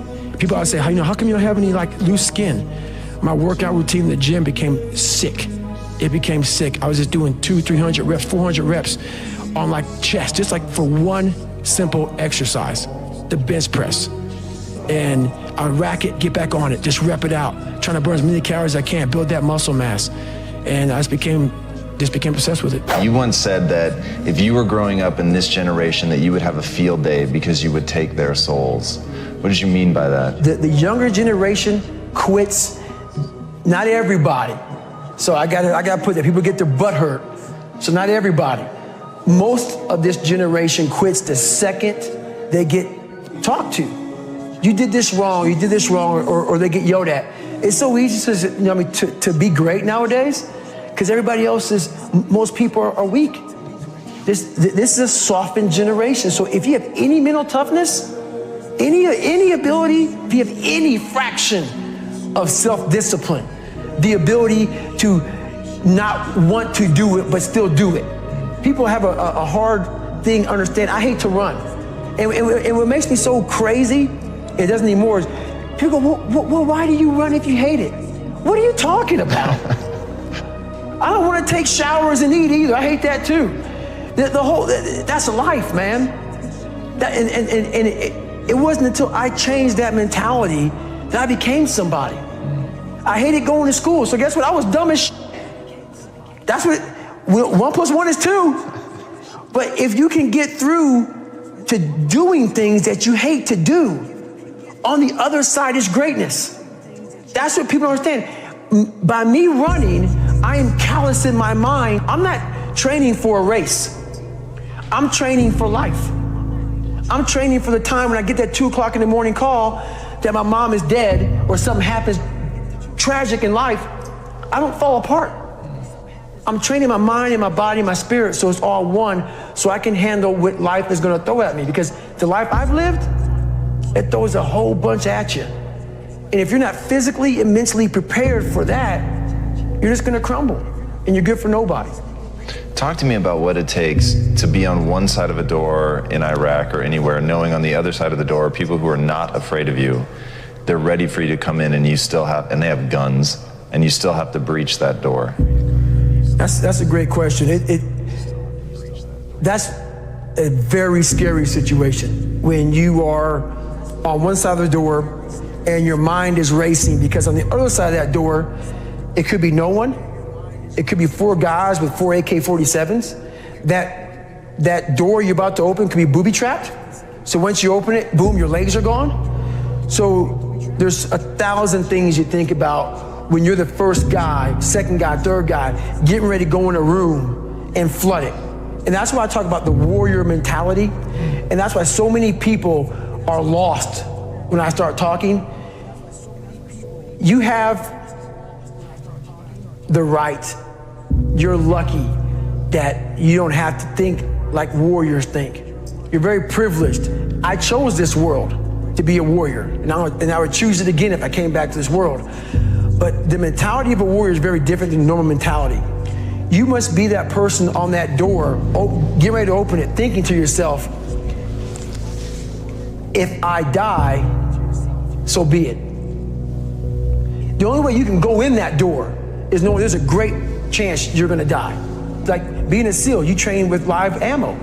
You jump out of an airplane, everything you do, you could die. So to be a warrior, why people don't understand me, I'm glad you don't understand me. Merry Christmas, good on you. Because being a warrior takes a whole different mindset. A whole different mindset to know that there's a great chance I may not be in the military. Like I was in for 21 years. I'm lucky. I'm very lucky that I'm alive, able to talk to you, able to still run. But when you sign up on that dotted line to be like a SEAL, your mentality changes. I may not live. You gotta accept that. And that's the mentality you have. And that's what makes you a warrior. If you're scared to die, you're a bad warrior. I hated jumping out of airplanes. I hated shooting guns. I hated the job as a Navy SEAL. But I did it because I wanted to change myself. Everything I do, I'm not really comfortable doing. But if you choose to go that route, to go be a Navy SEAL, you might as well go be the hardest in the world. Because if you're choosing to do something, you have 2 routes. You can go there and be a little a little weak person and get through barely, and that's your reputation. Or you can go through the hardest guy you can possibly be, and that's your reputation. So my whole thing is, if you're gonna choose to open that door in Iraq or Afghanistan, open them and go in hard. Because they're gonna remember you by slowly opening it and peeking in. So if you're gonna open it, and you made the mind to open it, don't crack it open. Open the door, go in. That's with life. If you're choosing to do something, attack it. Because they're gonna remember you as not attacking it. So I want to be remembered. You can hate me, but there's one thing you can't say about me. I didn't attack it. So that's the mentality to have. If you're gonna do something, you might as well attack it, because you can do it anyway. Right. Do you use that in civilian life? Like, do you still employ the, I'm gonna attack it, I'm gonna take their souls? Like, how does that play out in a non-combat zone? It still works for me in life as far as attacking things, because no matter what I want to, no matter what avenue I choose, I want to be the very best. And the very best may not be I'm number one. The very best is that I leave everything inside of me out there. So attacking is not like, oh, I want to win this or win that or be the best. The best is I'm running against myself in everything I do, and that's what I attack. I attack myself. I'm always questioning myself. I'm always holding myself accountable. As a leader, the one thing I did horribly wrong, on my second platoon, I actually started developing an attitude towards people who didn't PT hard, who didn't get after it, who worked. Because I took it all the way to the limit. And so I should have been a better leader by knowing, okay, not everybody wants to be David Goggins. Yeah. Not everybody wants to go run 100 miles. Not everybody. Right. Everyone's got different skills. Everybody got different skill sets. Yeah. And not everybody, maybe they want to go to the gym, whatever. The gym is fine, but it was just a different standard. So I couldn't take away my standard for the whole of the group. Interesting. I looked at people like, you man, you ain't trying to get hard, you. So my mentality, I wasn't a good leader. And I look back on that now. Trust me, a lot of people could have done things differently. I'm taking accountability for what I could have done differently. Right. Good. I looked at that. So my mentality from a weak kid became super hard, like beyond hard, next level hard. And but that's what I thought I was getting myself into. As a leader, I should have stepped back and realized, hey, these are your expectations, David Goggins. Right. What are we here to accomplish? Right. It's important to lead by example. And when I say lead by example, if you're the leader, it's the loneliest job on the planet. And if you do it, you have to be up early. You have to leave late. You got to do the sucky jobs. At least that's how I look at it.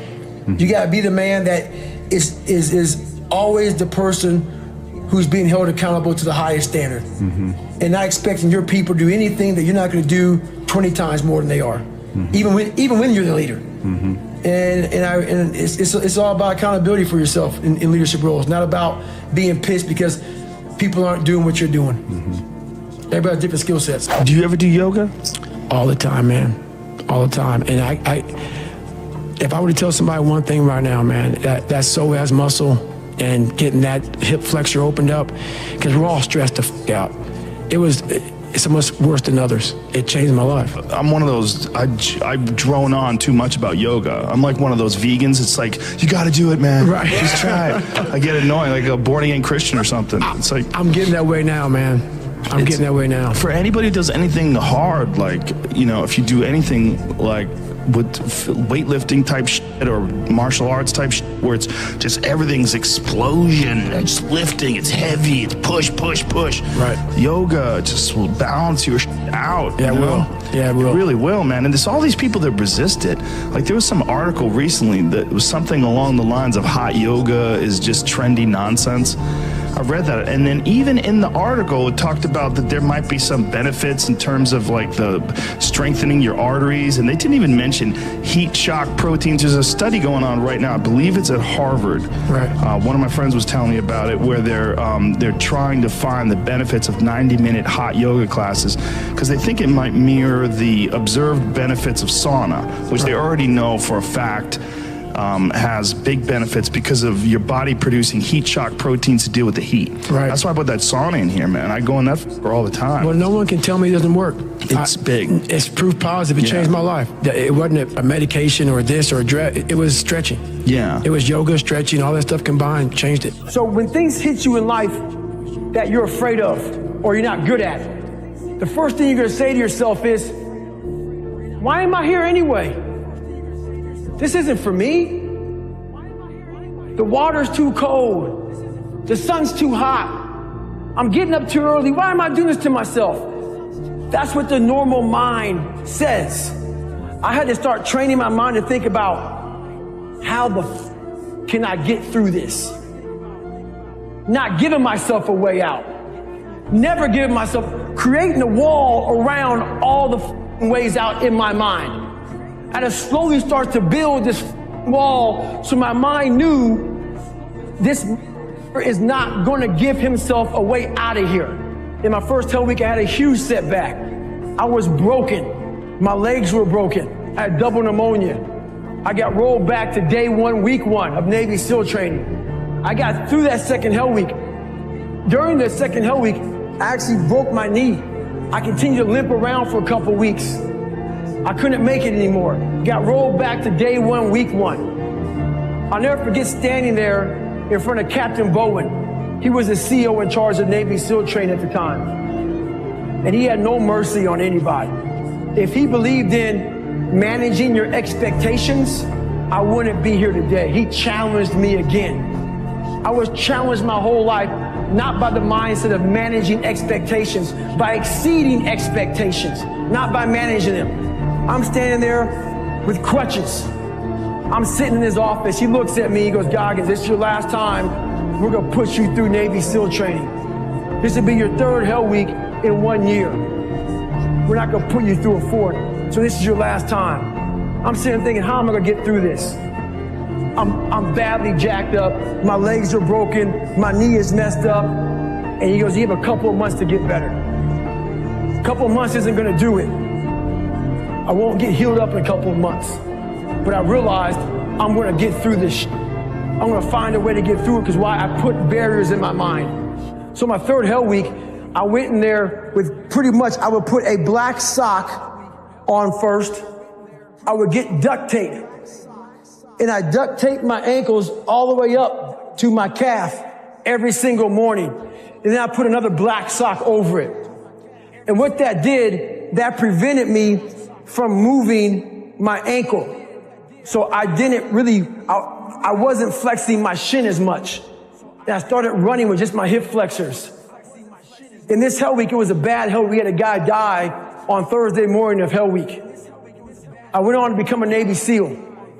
Greatness is not something that you meet once. It's something that you meet thousands of times in your life. And you don't reach it if you're not constantly in constant pursuit of greatness. So if my mind were to say right now, I'm great, I just lost. We're going to grow. We're not going to triple down on our strengths. We're not going to do that crap. We're going to work on our weaknesses so we grow. We need friction to do that. Without friction, there's no growth. Without friction, there's confusion. Confusion is, David Goggins, how did you become who you are today? I put a bunch of friction in my life. And I grew. That's how I did it. You know how you get mentally tough? It's a lifestyle. Instead of hitting that snooze button in the morning and not making your bed and not cleaning your house, you don't hit the snooze button. You get up. You don't want to go run, you go run. You don't want to go swim, you go swim. You don't want to make your bed, you make your bed. You don't want to clean your house, you clean your house. You don't want to study, you study. That's how you start to callous your mind. So that became my life. If you say you're going to wake up at 4 o'clock in the morning to go run, wake up at 4 o'clock it's going to suck. It's not going to be fun. Do something that sucks every single day of your life. That's how you grow.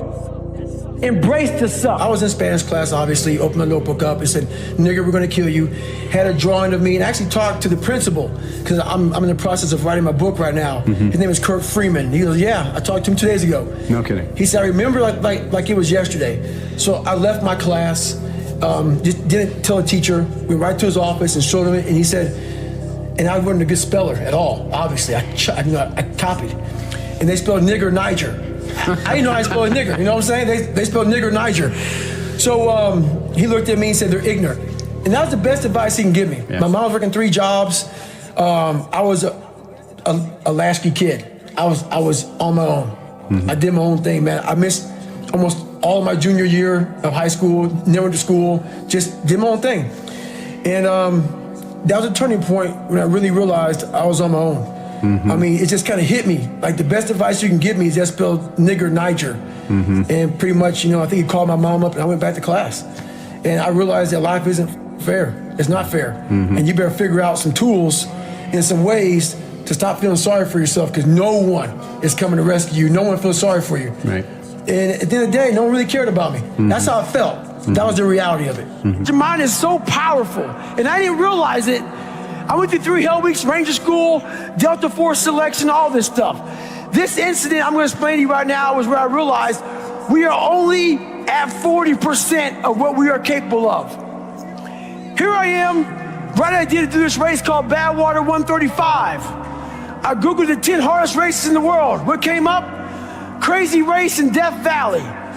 Summertime, 135 miles. I knew nothing about ultra running.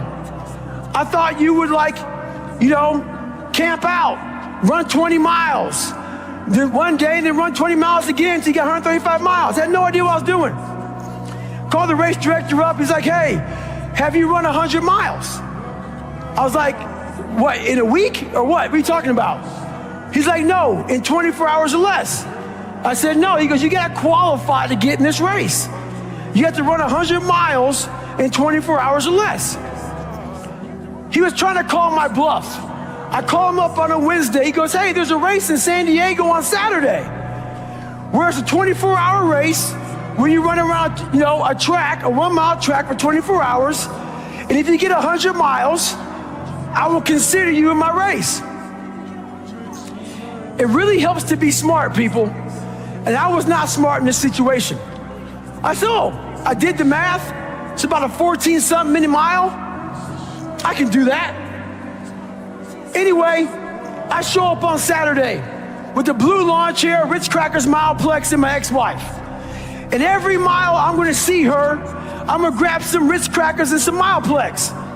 I don't know what the hell I'm doing, but it's bliss. That whole ignorance is bliss thing. So I get to 70 miles pretty damn fast. I get to 70 miles in like 12, 13 hours. What do you think happens to your body when you haven't trained for that kind of mileage?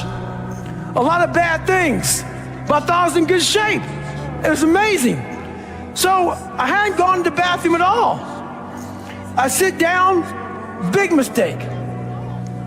I sit down in this blue lawn chair. I sit down, looking at my ex-wife. I'm seeing like 3 or 4 of her. I'm like, oh, this is not good. So I'm trying to play it off because I know where I'm about to go. So I'm sitting there, and when you haven't gone to the bathroom, you're dehydrated, your nutrition's all jacked up. You sit down, you gotta go to the bathroom now. So I look at my ex-wife and go, do you love me? She said, yes. Why? I go, because I want to take a shit on myself right now. Because I can't stand up because my blood pressure's all messed up. So I'm sitting there literally pooping up my back and peeing blood down my leg. She's a nurse, so she's concerned. And I'm telling you right now, there's one thing you never want to hear as a black person. She said, you're starting to turn white. So I'm sitting there and I'm all jacked up. And I'm like, okay, how in the world am I I got 30 miles to go. I should quit, but I didn't. What I started doing through this whole process was I started to study myself in the dark times. So instead of just quitting real fast, I said, no, I'm going to quit, but not right now. So I sat back for a second and I said, let me get some water, let me hydrate, let me clean myself up a little bit, let me get some nutrition. I wasn't dizzy. It's okay. My feet are all messed up. Let me see if I can walk. I'm gonna walk 1 mile and then I'll go home. That'll be a great accomplishment for me, 71 miles. So I took this massive thing and I started breaking it down into small chunks.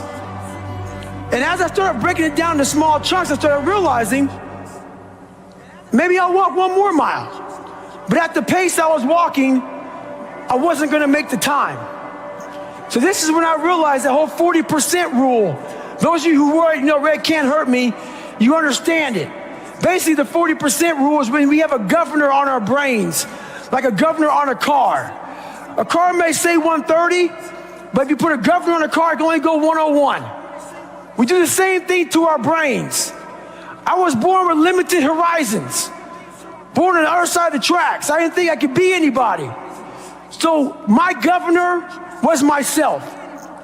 So once you take that governor off, you have limitless horizon. We live in a world that we want to be as comfortable as we can. And we wonder why we have no growth.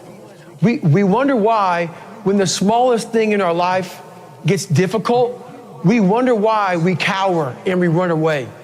Because we are kind of living our whole life is set up that way. Our whole life is set up in the path of least resistance. We don't want to suffer. We don't want to feel discomfort. So the whole time we're living our lives in a very comfortable area. There's no growth in that. So for me, I realized that. The reason I became 297 pounds is because that was comfortable.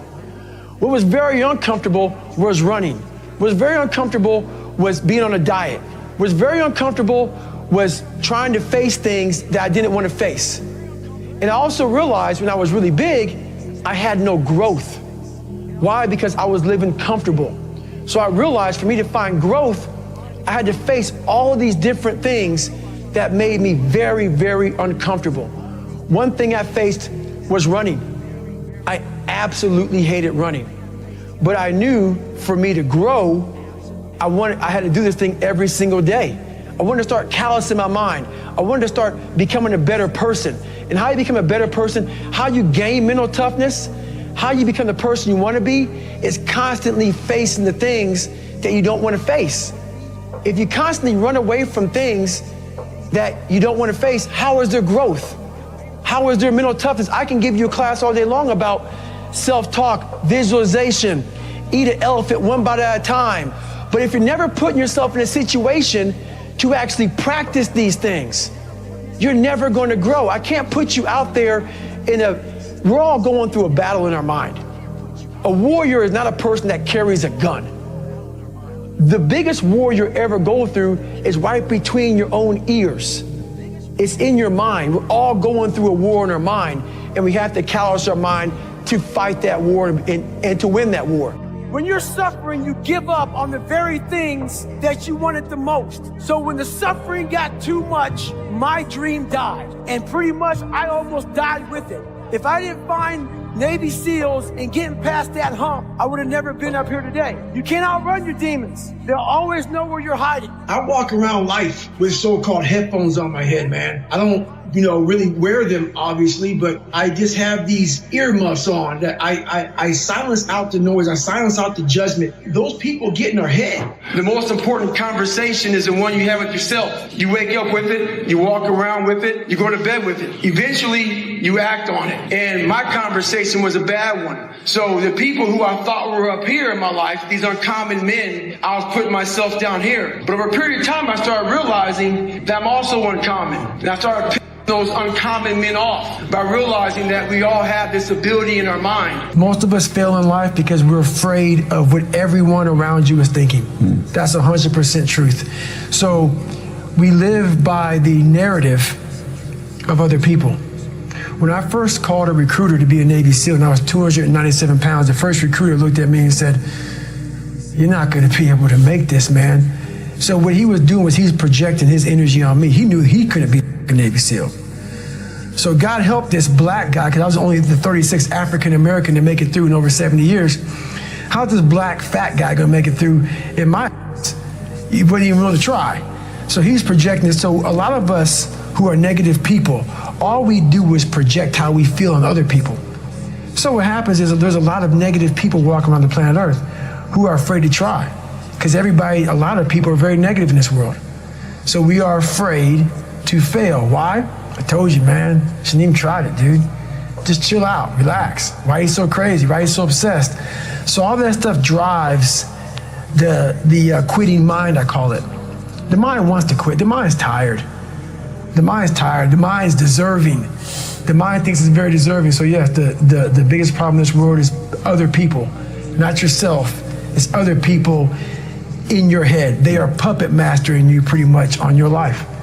And is that why you've talked a lot in this podcast about getting rid of noise, quiet, alone? Is that part of that equation? It's all a part of it. Yeah. Because I realized once I was talking to myself the right way and all this wasn't in my mind, wow. I went from this piece of kid who thought he was dumb, not successful, insecure, who stuttered when I first saw somebody, to a person who can now do all these things just because I now control my own mind. And I don't care. A lot of people say they don't care. But they do. They care like my son says, I don't care. And every time he says I don't care, it means he cares. It means he cares. Yeah. When you get to the point where you really don't care, you don't have to say. You're dangerous. You become very, very dangerous. I'm not saying don't care like, I don't care if I do that. No, when you don't care about other people and how they view you, about how you walk, how you talk, how you dress, where you want to go with your life. You know, growing up, I didn't want to tell anybody I wanted to be in the military. Because why? Some of my black friends, I was afraid of what they think. You know, why do you want to join the military, man? Why do you want to do that? I was afraid of what other people thought about me. So now, when I go in the military, I didn't know you want to join the military. Yeah, I didn't tell you because I was afraid of what you thought. Once again, man, you're allowing other people to shackle your mind. It's the worst thing in the world. On the other end of suffering is a life that many people don't know even exists. It's a beautiful world because like the 40% rule, we all live in this world where our brains are keeping us in this box. Outside that box, on the other edge of suffering, which is on the other edge of that 40%, is a world that's endless of opportunity. But we are afraid to go outside that box because in that box is comfortable. That's where all of our nice stuff, you know, that's where the nice 4-lane highway's at. I know where the restrooms are at. I know where the gas stations are at. Outside that box, man, God gives you a shovel and says, man, start digging. That's not fun. But when you dig your own path to all kind of stuff that's unknown. And that's why I started realizing, man, like on the other end of this is some beautiful stuff. So I got outside my box and realized, man, 300 pounds, now look at me, I'm 185 pounds. And on the other side of the box was all this stuff. And I didn't know it was over there until I climbed the wall and saw it. So what wall are you climbing now? Man, right now, I've climbed a lot of walls. There's no more walls anymore. The reason why is because I know how to climb. I was trying to figure out how to climb before. I got all the right gear, man. I got the ropes, I got the shoes, I got the chalk, I got the harnesses. I'm good, I'm not scared to climb anymore. I go to the rock, hammered in, I got my belay, and I'm good to go. So you gotta figure out how to climb first, and that's all. We all have a different way of climbing. That's why there's a lot of books out there on mental toughness. It's all crap. Why? Because it's a cookie cutter way. Life isn't cookie cutter. Like 3.14 is pi. It's how you figure out equations. We're all different equations. We all have a story. We all have to strengthen our mind to figure out our own equation. Once you figure out your own equation in life, you can then start picking away at how to be better. But you first have to figure out your equation in life. Once you figure that out, man, you can do anything. If you read It Can't Hurt Me, I go into detail about my first 100-mile race, the race I wasn't trained for at all. And I went out there and ran 100 miles on a 1-mile track. When I got to mile 70 and everything went south, I mean, it went south. I've been through 3 hell weeks, Ranger School, some of the world's hardest training in the world, and this was the most pain I've been in my entire life. When I sat down in that chair and went to the bathroom myself and everything went south, when I had 30 miles to go and I was in the worst shape of my life, and I won't get too deep into it, but when I was able to go 30 more miles in the worst shape of my life, that's when I talk about it in the, You Can't Hurt Me, the whole mental governor got removed. And that's when I realized that a human being is able to do some of the most, horrific things out there. We are built very different. Like a lot of us, we're taught everything: how to read, how to write, how to drive a car, how to cook, how to clean. But very few of us are taught how to survive when the rug gets pulled from underneath us and we have to find more. Very few of us are taught how to fight. And at that moment, that 30 miles was about 10 years of life that I lived in 30 miles. And I learned how to fight in the hardest of times, in the worst shape of my life. If your foundation and principles are extremely strong, no matter what endeavor it is, you look at the most successful people in business and everything else, they've gone to do multiple things that have allowed them to create different levels of happiness within that confined circle. Michael had basketball. Then he had the shoe brand. Now he's got other endeavors. He's involved in, a lot of philanthropy things. The competitive nature doesn't stop, and everybody thinks you can only be happy with one certain aspect in your life. You can create happiness in multiple things in your life, and if it gets to the point where it is burning you out, that means it's time for that you are no longer obsessed with that thing anymore, and it's time for you to become obsessed with something else. So my obsession became that humans are the ultimate adaptation machine. We are literally wired from the ground up in order to grow and improve under stress and pressure. So it's like, what's the phrase? Pressure can burst pipes, but it also creates diamonds. Yes. So it's like, you need the pressure. And yes, it can hurt, but it can also make something amazing if you're willing to put yourself in that situation. So it's a weird twist of fate that humans, in order to build the muscle, you first have to tear it, right? Yes. So, but once you accept that that's how it works, you can do extraordinary things. The satirical and the ironic and the troublemaker, the comedian, the fool. The fool is the precursor to the savior. Why? Because you're a fool when you start something new. And so if you're not willing to be a fool, then you'll never start anything new. And if you never start anything new, then you won't develop. And so the willingness to be a fool is the precursor to transformation. And that's the same as humility. And so if you're going to write your destiny, you can do a bad first job. You're going to get smarter as you move forward. They really want what they want, and they really end up getting what they want because they have to have it. They're obsessed about it.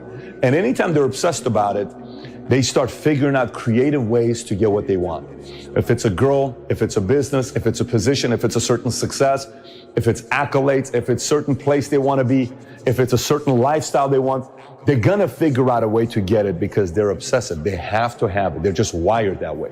I was saying what I said earlier about I believe these things to be true about the universe or the world. But a lot of those are what do I believe about myself? Which is I can choose to do work in this way, which then I can derive joy from. So if I'm shoveling shit, I can choose to be I will be the best shit shoveler because I believe that I will figure out how to do this more efficiently, and I will get better, and I'll have calluses on my hands, and I'll have a better back and whatever. But I will do this well. And I think you can find joy in work if you decide to do it. Going back to the only belief that matters, you said it. It's the way you act is ultimately all that matters, and the way you act follows what you allow yourself to believe. Maybe a better way to say it is what you choose to believe. Mm-hmm. So if you choose to believe that your energy and efforts will result in more skill set, then you will actually put energy and effort into getting that, which means you actually will get the skill set. But if you think, well, my talent and intelligence are fixed, so no matter how much I work, I'm never going to get better, right? If you don't think that putting time and energy into it will yield anything, then you won't put time and energy into it, and you thusly won't get the skills. So, and if you don't have the skills, then you can't do the things other people can do, and so people just get stuck because they don't have the only belief that matters. So they don't put the time and energy. And so that's like where everything starts is, are you putting the time and energy into getting better, yes or no? It's time to stay focused. It's time to decide clubs, partying, trying to fit in and socialize, rub elbows with everybody so people can stop calling you weird. Why are you so antisocial? Because I'm trying to get it. Why are you staying on the basketball court so much? Because I'm trying to get it. Why are you out there practicing in the hot sun when ain't nobody else out there? Because I'm trying to get it. Why are you not clubbing? Like every time I text you and invite you to go do something fun and cool, you always studying. Because I'm trying to get it. I'm just thinking how funny it is where I'm going to be tomorrow morning and my competition still drinking down their fears and they're, trying to escape their current reality, Friday night party. So they can go out there and party it up and everything else to find some relief to the stressful life they live in. That's a both temporary relief. I'm working tonight for a permanent relief. That's why I laugh. I laugh at how much further I'm getting ahead of it. Mental toughness isn't something that you sample. It's something that you live in every day.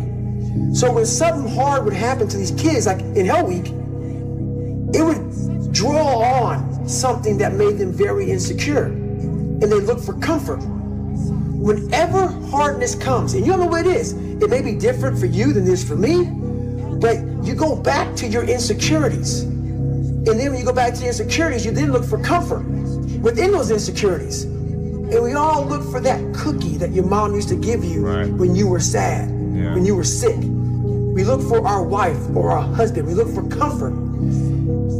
It's in those moments you must retrain your mind to think differently. What if I told you this was the last Monday morning of your life?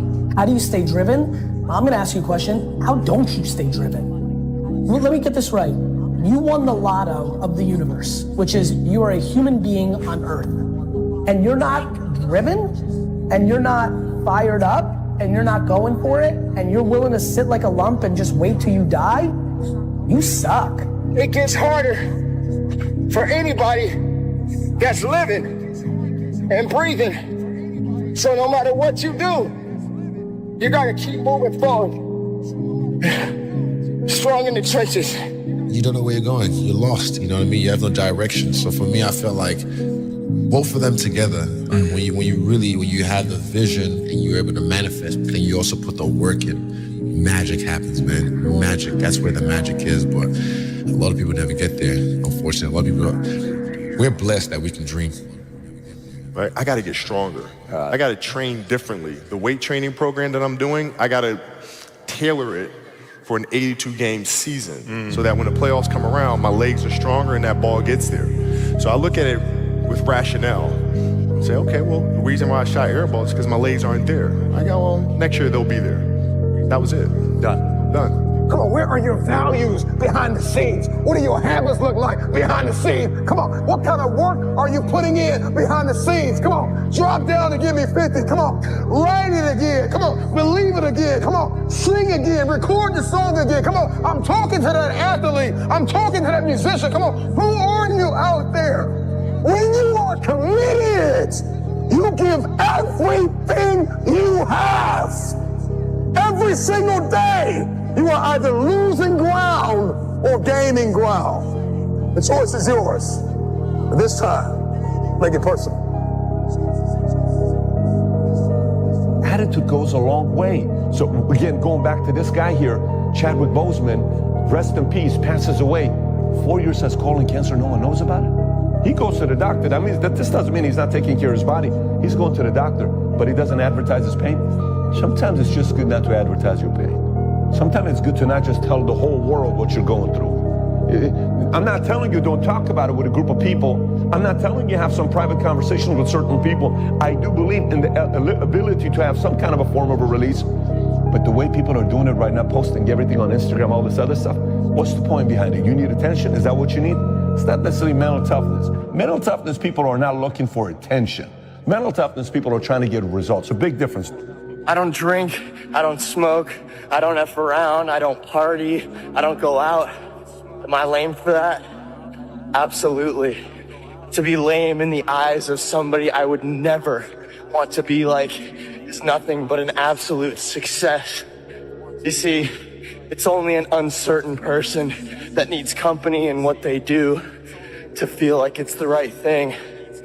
But real confidence stems from doing what's best for you, even if that means doing it alone. My biggest confidence comes from consistently pushing myself and leaving no gap between what needs to be done and what I do. On day 1962 in a row of running every morning, look who's out here with me. Not a soul. That's just fine.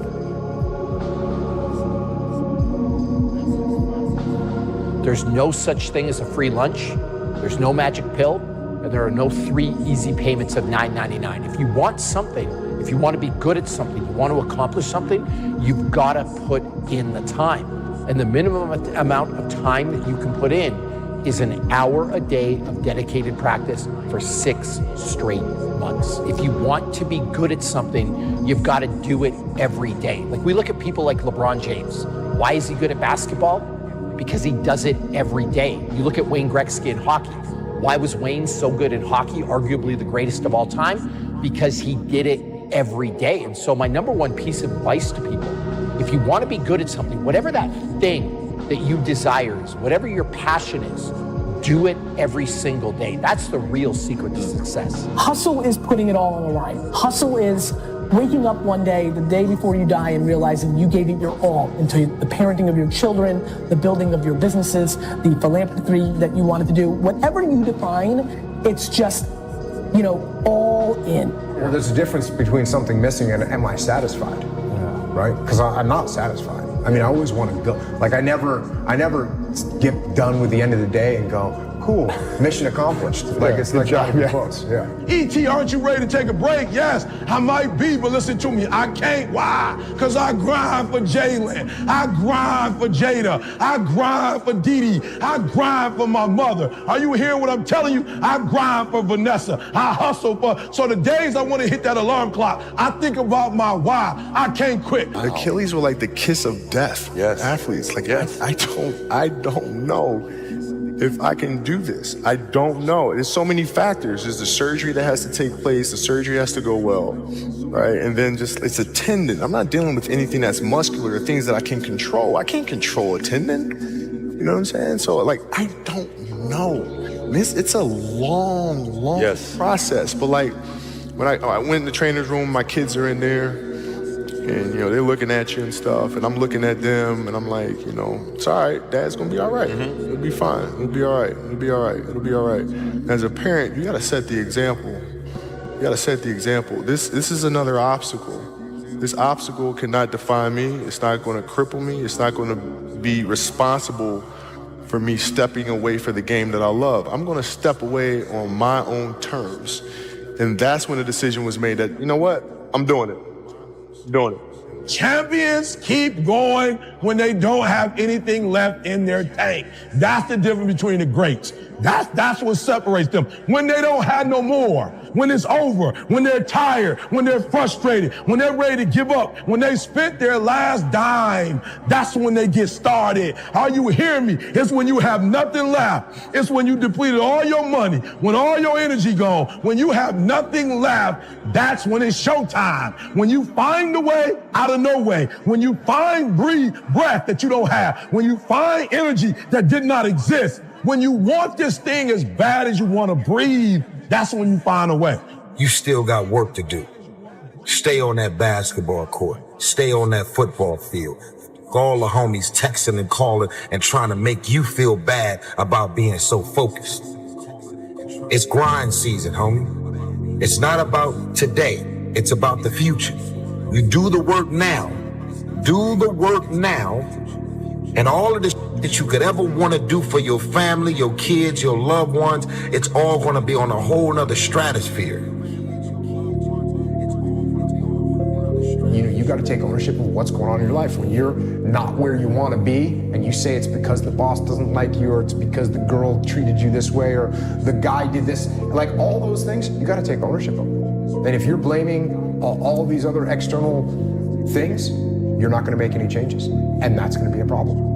And that's the problem too. If you're chronically rejected by people, it's often because of your own insufficiencies. You know, whether that's cowardice or lack of social skills or whatever it is, it's like you can't just brush it off as, oh, well, you know, no one likes me, but really I'm okay. It's like, no, wrong. If everyone rejects you, there's probably something wrong, and it's probably deep and difficult, and it's going to be horrible to fix. And so this isn't a trivial problem. It's not a trivial problem at all. Todd, I'm sorry, all right? I screwed up. I know I screwed up. I don't know great, why. of course. Here it comes. You can't keep doing this. You can't keep doing shitty things and then feel bad about yourself like that makes it okay. You need to be better. But yet you're fully committed to sabotaging yourself and your career. Then you're sitting back stressed out and depressed, wondering why. Why ain't things happening? That's the answer. I just gave it to you. It's about as real as it gets.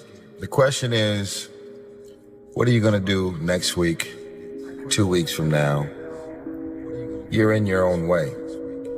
You are the reason your career is not on the next level. Nobody else but you. When you don't have a true appreciation and acceptance for who you are, and you allow yourself to be immobilized by fear, what happens in the process is that you begin to abuse yourself. You begin to sabotage your life, you begin to sabotage your dreams, you begin to unconsciously work against yourself. You become your own worst enemy. So what do you do about that? Well, you begin to realize that your dream and your gifts have so much meaning and so much value for you, till your hunger for them will begin to push you past the fear. Your hunger to have them will give you a special drive. You might be sitting there wondering if you're gonna wake up tomorrow and do the thing you said you would. But why on earth would you wonder? This thing you're so uncertain about is literally you. There's nothing in this world you have more control over than yourself. But if you decide to wake up every day, surrender that control to chance, I guess you'll be stuck wondering forever. This disconnect between you and you is unnecessary, though. The pattern of hoping you fulfill the role of a better you and disobeying that desire every time is completely in your hands. It is a recipe for no self-respect. So there's some certainty within yourself that needs to be built. That's not gonna happen by accident. If you look in the mirror and you ask yourself, what do you have to do to be successful? I promise you, your heart will tell you. Say, why are you only giving 50%? What's wrong with you? You need to put yourself on punishment. You need to tell you no more TV, no more snacks, no more desserts, no, we working out now. No more alcohol, not right now. No, I can't handle it right now. You need to tell you that you owe you something.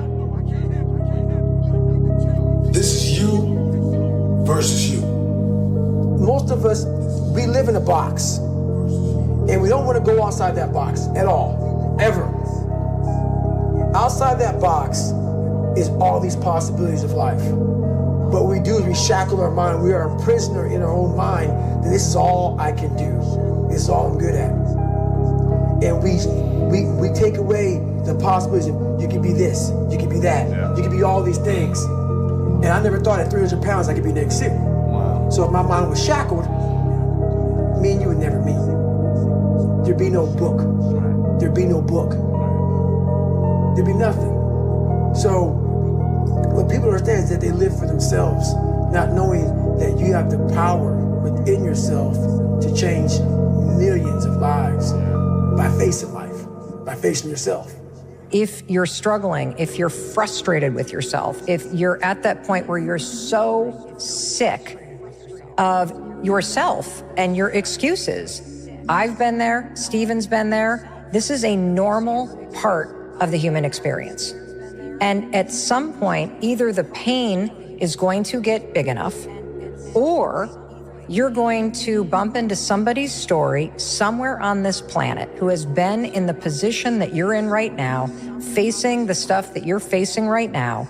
And there is something about their story at this exact moment in time that will ignite something in you that is missing. And what is missing in you right now is hope. If you set your own value of what you believe about yourself, if you think that you're worthless, if you're not very good at it, other people pick that up. It doesn't matter what lifestyle you have. It doesn't matter what walk of life you have. No matter what you do, if you allow excuses to tell you what to do, then ultimately the excuses have more control of you than what you have of yourself. So get up, work hard, put some effort into what you want out of life, because all you have is you. All you have is what you have inside. Don't wait for somebody to tell you what to do. You know what you need to do. Get out there and get it done, because that's ultimately what it's going to take. You have to have the courage, the will, and everything you have inside to get to the level and beyond the level you want to be. Life does not stop until they put you on the ground, my friend. Strong mind is a catalyst for change.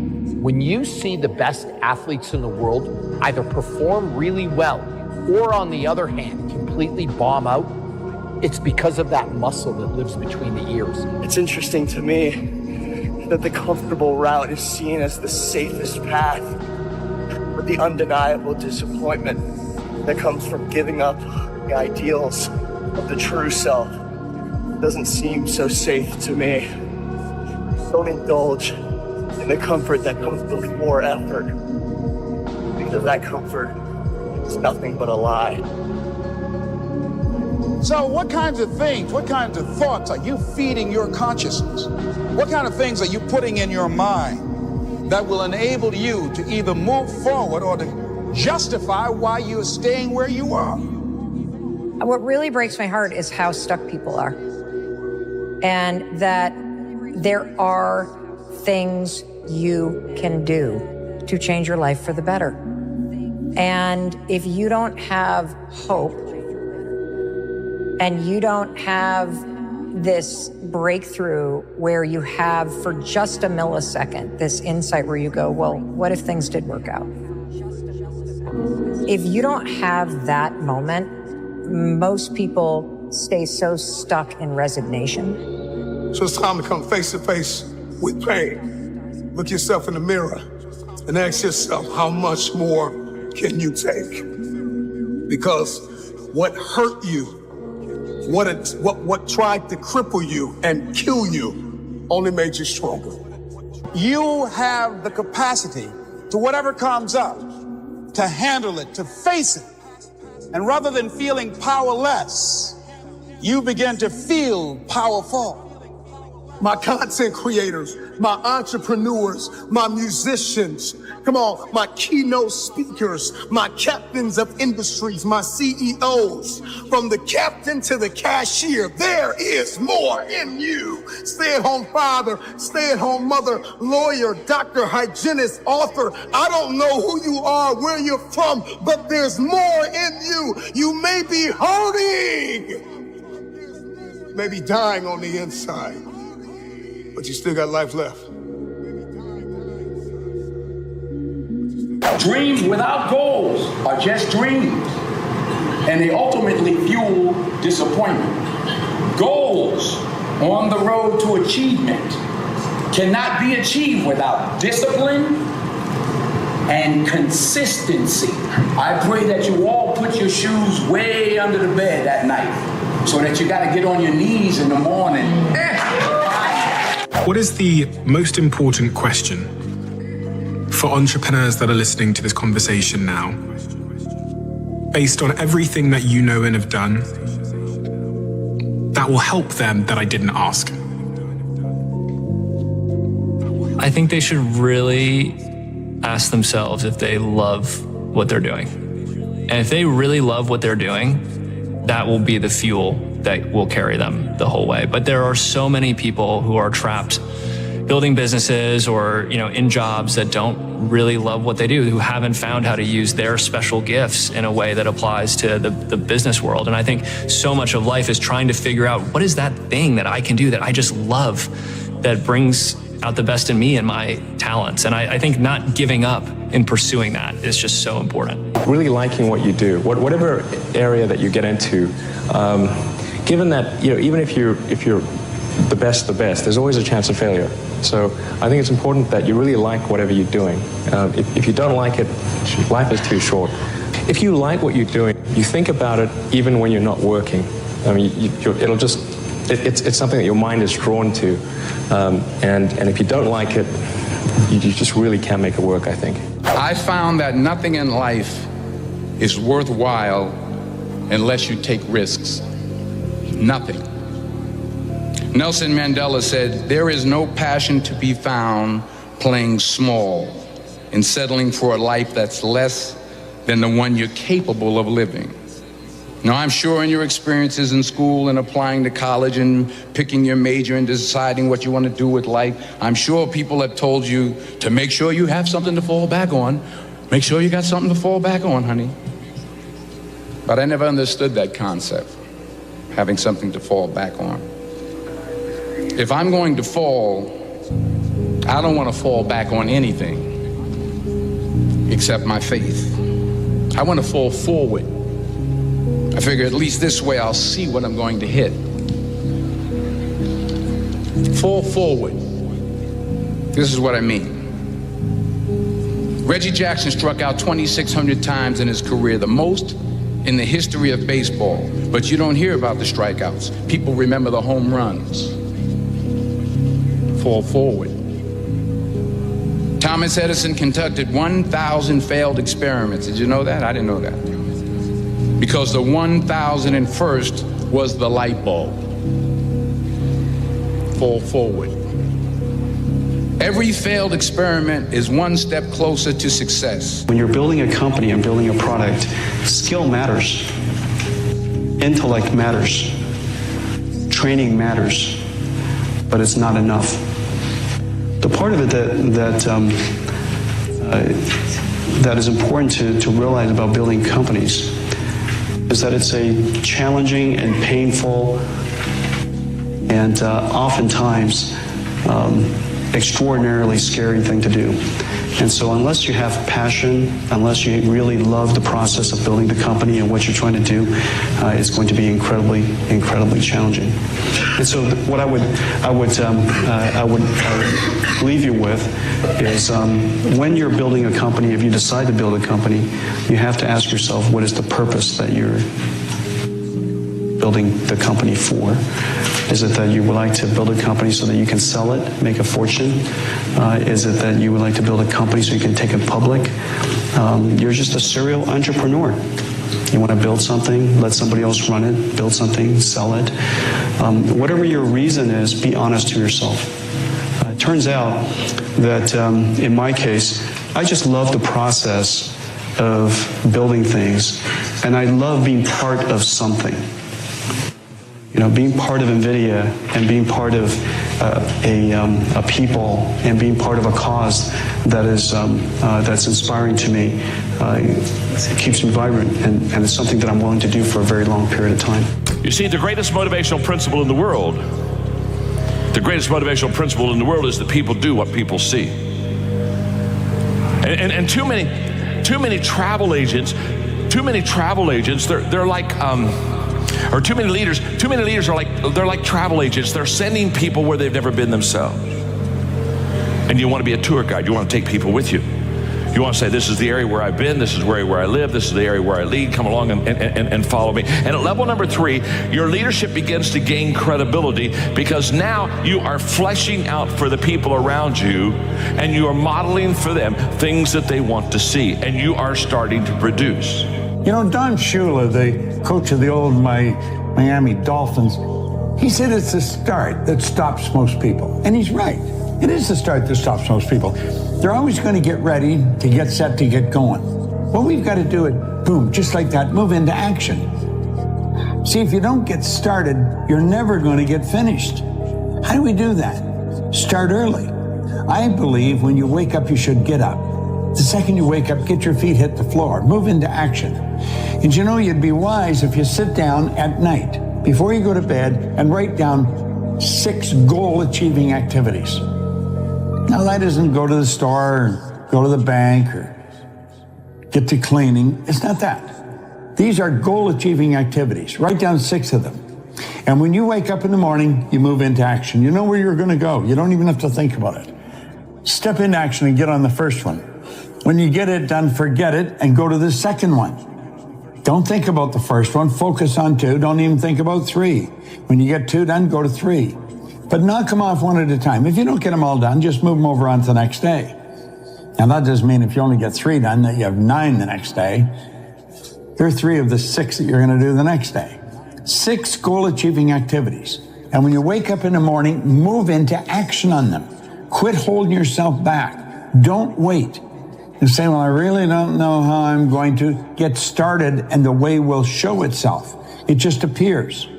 I have found when you get started, when you move into action, everything starts to happen around you. If we're not creative enough, if we don't push it hard enough, we've got to have some failures. And so we don't really want to have all hits. I'm clearly glad the first ones are hits.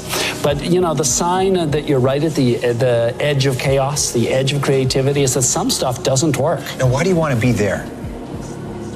Because networks don't want to be there. Life's short. I mean, why we're doing this? We're like, we want to have a difference. Right? And so it's innate. It's wanting to push the edge, to create something that people are proud of and that they enjoy. Have you ever heard a motivational speaker tell you that attitude is everything? I'll bet you have. I've heard many say that. In fact, they'll say something like, if you can believe it, you can achieve it. And that never quite rang true with me. So I began to press the issue, and I have come to the conclusion that attitude isn't everything. Now, I'm not disclaiming or in any way being disparaging about attitude, because I think attitude is very important. But if anybody comes up to you and tells you that attitude is everything, I don't buy into that. That's not true. For example, attitude can't replace incompetence. If you're incompetent, you can be very happy, but you can still be very unsuccessful. Now, here's what I do know. Attitude isn't everything, but attitude is the main thing that'll make a difference in your life. And because I believe that, I wrote the book, The Difference Maker. You see, that's what attitude is. Attitude is the difference maker. You have 2 people side by side that you're thinking about employing in your company. Both of them have the same background, same job description, education, experience. I mean, you could almost flip a coin and say, I could hire the one on the right or I could hire the one on the left. But one has a great attitude and one has a bad attitude. Now, who are you going to hire? You're going to hire the person with a great attitude. Why? Because it was the difference maker. The one thing I'm the most happy about in terms of my career is the fact that I got there with the grace of God, first of all, but short of that, I got there just by working hard, not partying with the right people, not compromising myself in any way or cutting any kind of deals, just by working hard, just by plugging along, sawing wood, as I like to call it.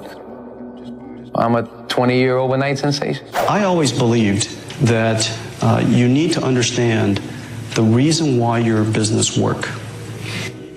What is the essence of your business? What makes it work? Now, the foundation of my business, at its core, is semiconductor technology. Here in Silicon Valley, we usually like to refer to semiconductor technology as Moore's Law. Moore's Law is not so much a physical law as it's a law of competition.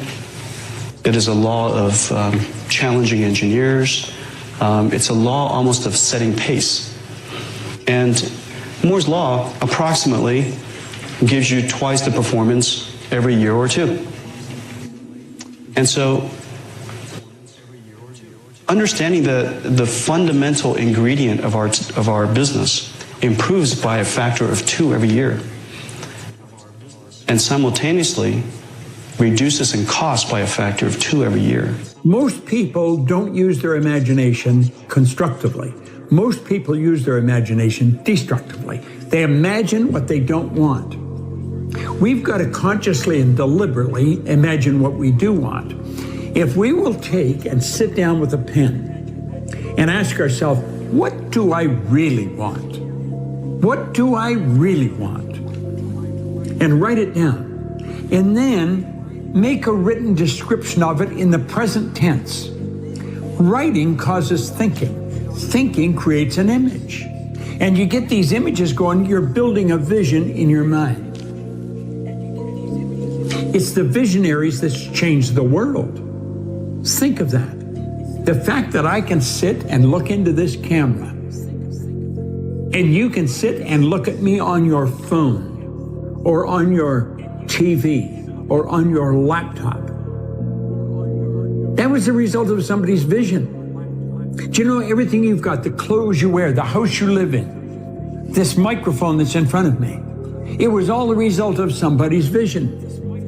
It's not an accident. You and I have a marvelous imagination, and everything starts with a vision. Van Gogh was asked how he did such beautiful work. He said, first I dream my painting, and then I paint my dream. My wife told me this great expression: to get something you never had, you have to do something you never did. Les Brown's a motivational speaker. He made an analogy about this. He says, imagine you're on your deathbed, and standing around your deathbed are the ghosts representing your unfulfilled potential. The ghost of the ideas you never acted on. The ghost of the talents you didn't use. And they're standing around your bed, angry, disappointed, and upset. They say, we came to you because you could have brought us to life, they say. And now we have to go to the grave together. So I ask you today, how many ghosts are going to be around your bed when your time comes? You have to be authentic. I mean, you've got no hope if you try to pretend to be Reed Hastings or Mark Zuckerberg or Bill Gates or whoever you want to think your CEOs are that you've met. You know, that is crazy. And you got to really get comfortable with yourself, your strengths and weaknesses. People are inspired by authenticity, and I'm just surprised how many people feel like they're acting or try to act. And you may be a really quiet person, and that's fine. But if you have that fierce will, that desire for the institution, the company to be great, and your own role in that is secondary, and you authentically express that in whatever ways you do, then you'll be greatly accepted. Okay, and so that's all it takes, is to be authentic and not try to be something else, and to fundamentally care at your core about what's good for the company. And if everybody knows and you act in the notion of what's good, as best as your judgment can tell, what's good for the company, they will see that, and people will follow you, and they won't be cynical. It's when you hide things, it's when you pretend. Going against the tide is great if it works. Now, it doesn't always work, and you really have to be smart to go against the tide, because you're going against a lot of smart people.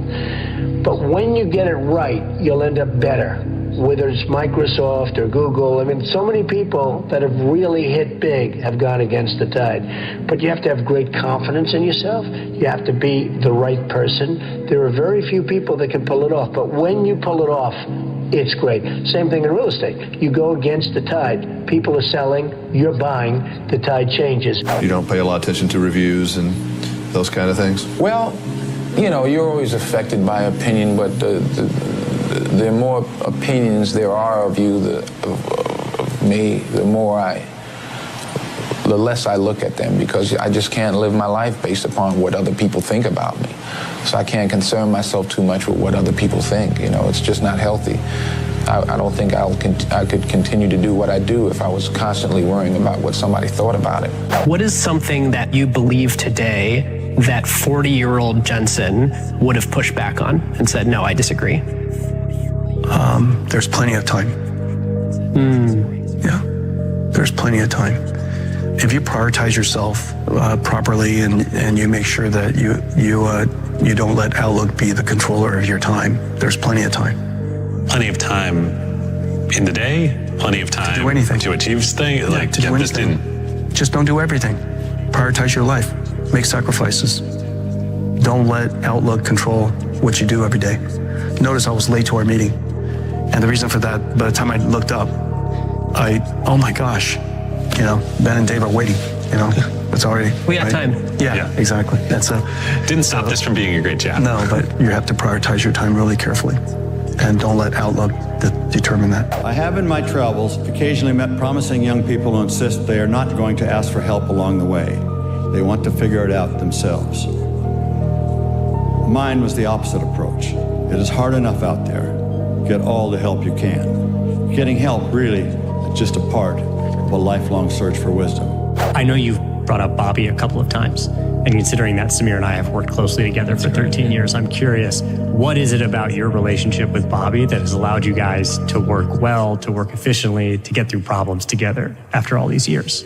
What a great, sometimes you just click with people, and that really happened for me and Bobby. I think we both have very different perspectives. We had different strengths, but man, if I can get, words of wisdom from Bobby or his advice, there's almost nothing more valuable, to me. So I think the way that he thinks, his creativity, it just kind of complements mine. And I think we're able to just feed each other in terms of how we think about growing the business or evolving the product or investing in some crazy new, technology or something like that. And we just love working together. I mean, that was the big takeaway from Future Freshmen. It was like a total disaster, but we were like, man, this is so fun. This is awesome. And I think that learning that wow, okay, we found something we love doing. We love working together. That's been kind of the cornerstone of the whole thing. Most important thing is there's two sides. There's really sort of the intellectual or mental side. You have to pick a business that has a niche. You have to have a reason to succeed. You have to be something like we were doing, say, Japan can beat Germany in manufacturing of this type of a product. That was the niche, really. And then on that, you just have to have a total and complete passion, because there's going to be so many dark moments. I think the dark moments are true for any entrepreneur or any startup company. I'm sure that you talk to Steve Jobs and Apple, you'd see many, many dark moments. Ours happen to last a little longer than most of them, but you really emotionally have to be prepared for those dark moments. I think every entrepreneur I've ever spoken to would echo that. Yeah. That there are dark moments when everything's on the line. That's the life of an entrepreneur. And so you're going to be into it, you better be prepared for that. All over the world. I mean, all over Asia, China, South America, North America, Europe. And I'm always asking people, what do you really want? And I have found most people don't want to be really wealthy. What they do want is they don't want to have any financial concerns. If they want to buy a new suit, they can go and get one. If they want to take a trip, they can take the trip. If they want a new car, they can get the new car. They don't want to just run out and spend or buy. They don't want to have any financial concerns. 2, they want to wake up in the morning excited about how they're going to spend their day.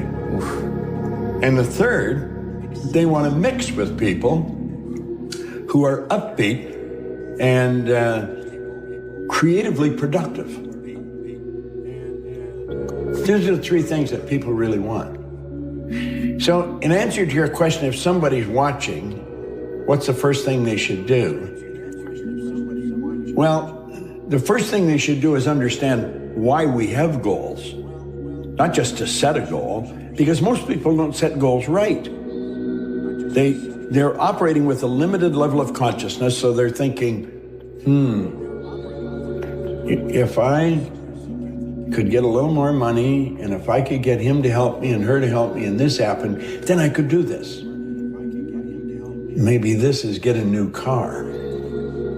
What we've got to understand is we're trading our life for our goals. Literally trading our life. Would you trade your life for a car or a house? I don't think so. Usually in companies, there's a notion of a hierarchy, a set of objectives, a quarterly plan, and so forth. We had none of that. Our theory was that the leadership, in particular the bottoms-up leadership, really should be empowered by what we were doing, and we'd see how far they get. We didn't have an 18-month strategy. We just kept iterating. So what I learned from this is that fast iteration is the key. The most important thing to do is every week, a new product, a new idea, just keep pushing. You'd be amazed how much progress you make in 3 months or 6 months. You have to have a vision. This vision has to be based on understanding about the dynamics of the market globally, And then you have to pursue this vision, no matter what. You have to build motivation inside your company. This is easy because we're saying, okay, we want to be leader in a technology that is meaningful for the consumer, and all the Nissan people, all the Renault people are buying into it. Then we need to come to the consumer and tell him, tell the consumer that's a great product which is affordable, and on top of this is going to allow you to drive without the guilt of the melting of the icebergs and the change of the seasons and the temperature, etc. And I think it's going to be very powerful. But again, before it starts, there is always a doubt. And now we are in the period of time where a lot of people are throwing at you a lot of stones by saying that's not going to work. And then you have a lot of comments from competitors saying, you're too much bullish, it's not going to work. Well, obviously, what do you want competitors to say? He's in the right direction? I'll say, okay, he's in the right direction. And what is your car? Well, I have no electric car. So what's the situation? In areas of choice, you need to work on your weaknesses. For example, let's say I'm lazy. That's an area of choice. I'm not naturally lazy. I'm just lazy. It's a choice. So I need to work on that because in areas of choices, you can make vast improvement and you can make fast improvement. I've never heard this distinction, by the way. Yeah. Hugely helpful. Oh yeah, in choices. So attitude, let's say I have a lousy attitude. One day I wake up and I say, this isn't getting me anywhere. I gotta have a good attitude. You can go from a 0 to a 10. I mean, almost over. You see people that you just say, my gosh, overnight they just got good and happy. You know what I'm saying? Okay, that's a choice. Vast, fast growth in choices. In giftedness, DNA, wiring, your growth is very, very small and it's very slow. So I think, for example, a person can maybe increase their giftedness skill set maybe 2 numbers. Wow. So if I'm a little bit above average, I'm a 6. If I really work hard, I can become an 8. But an 8 is powerful. Yeah. 8 has a huge return. So what I tell people is in areas of giftedness, that's where you have to work on your strengths. If I'm a 2 in something, I'm very weak in a skill. If I worked hard, I could only become a 4. I'd still be below average. So what I tell people is, you got to ask yourself, is it going to give me the return? So in the area of strengths, you got to pour yourself into the things that you're already good at, because that'll really set you apart from average. Yeah.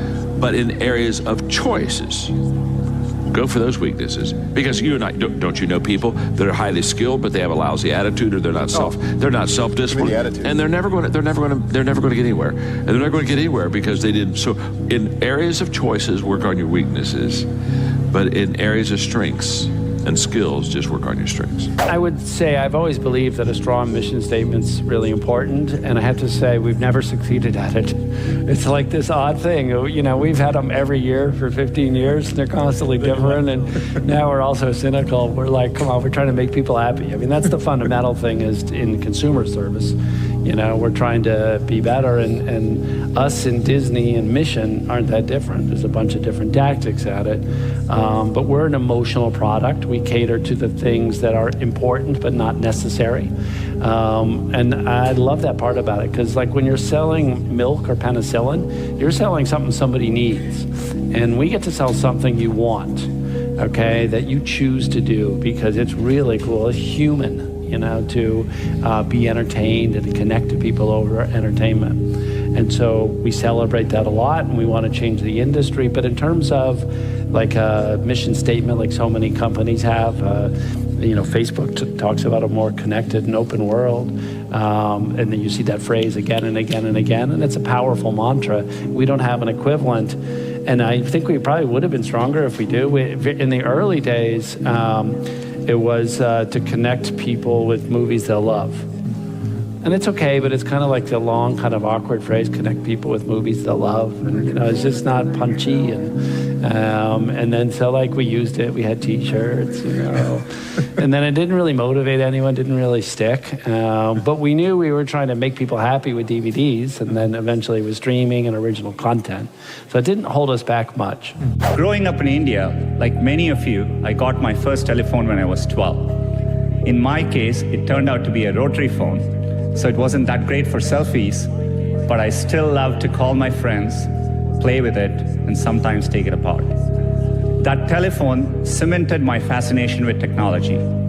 I remember in my parents' house in Chennai reading about the invention of the transistor at Bell Labs.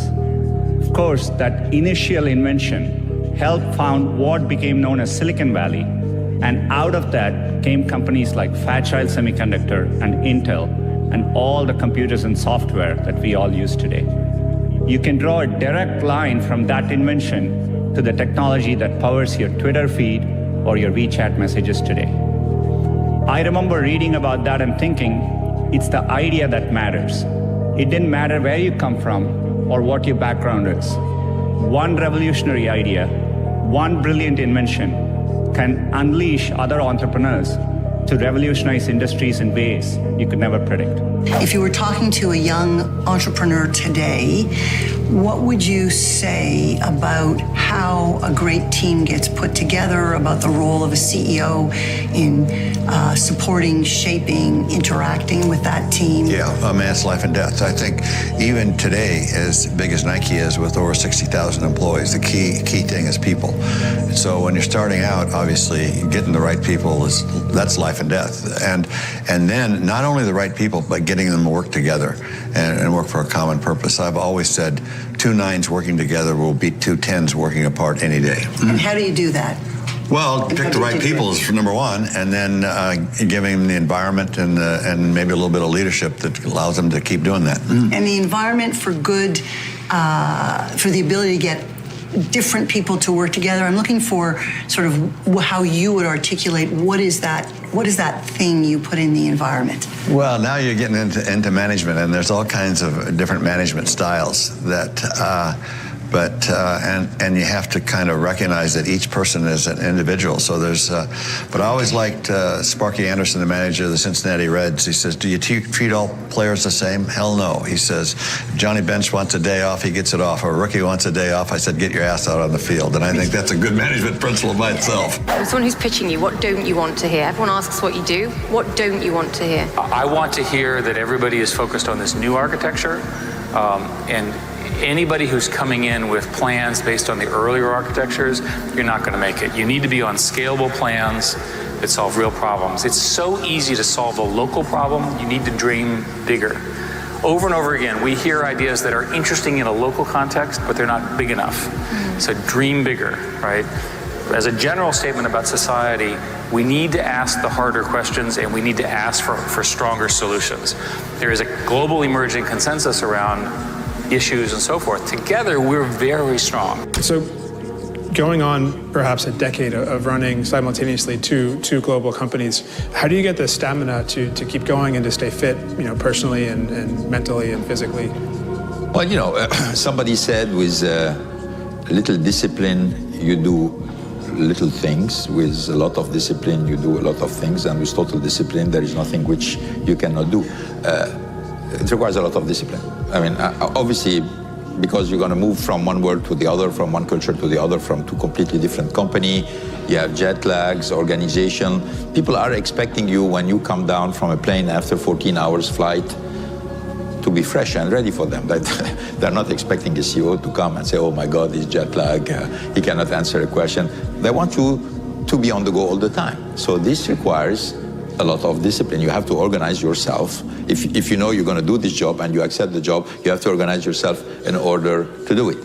It's tough, but there is a solution. There is a solution for it. But it requires a lot of choices, personal choices. There are a lot of things you cannot do.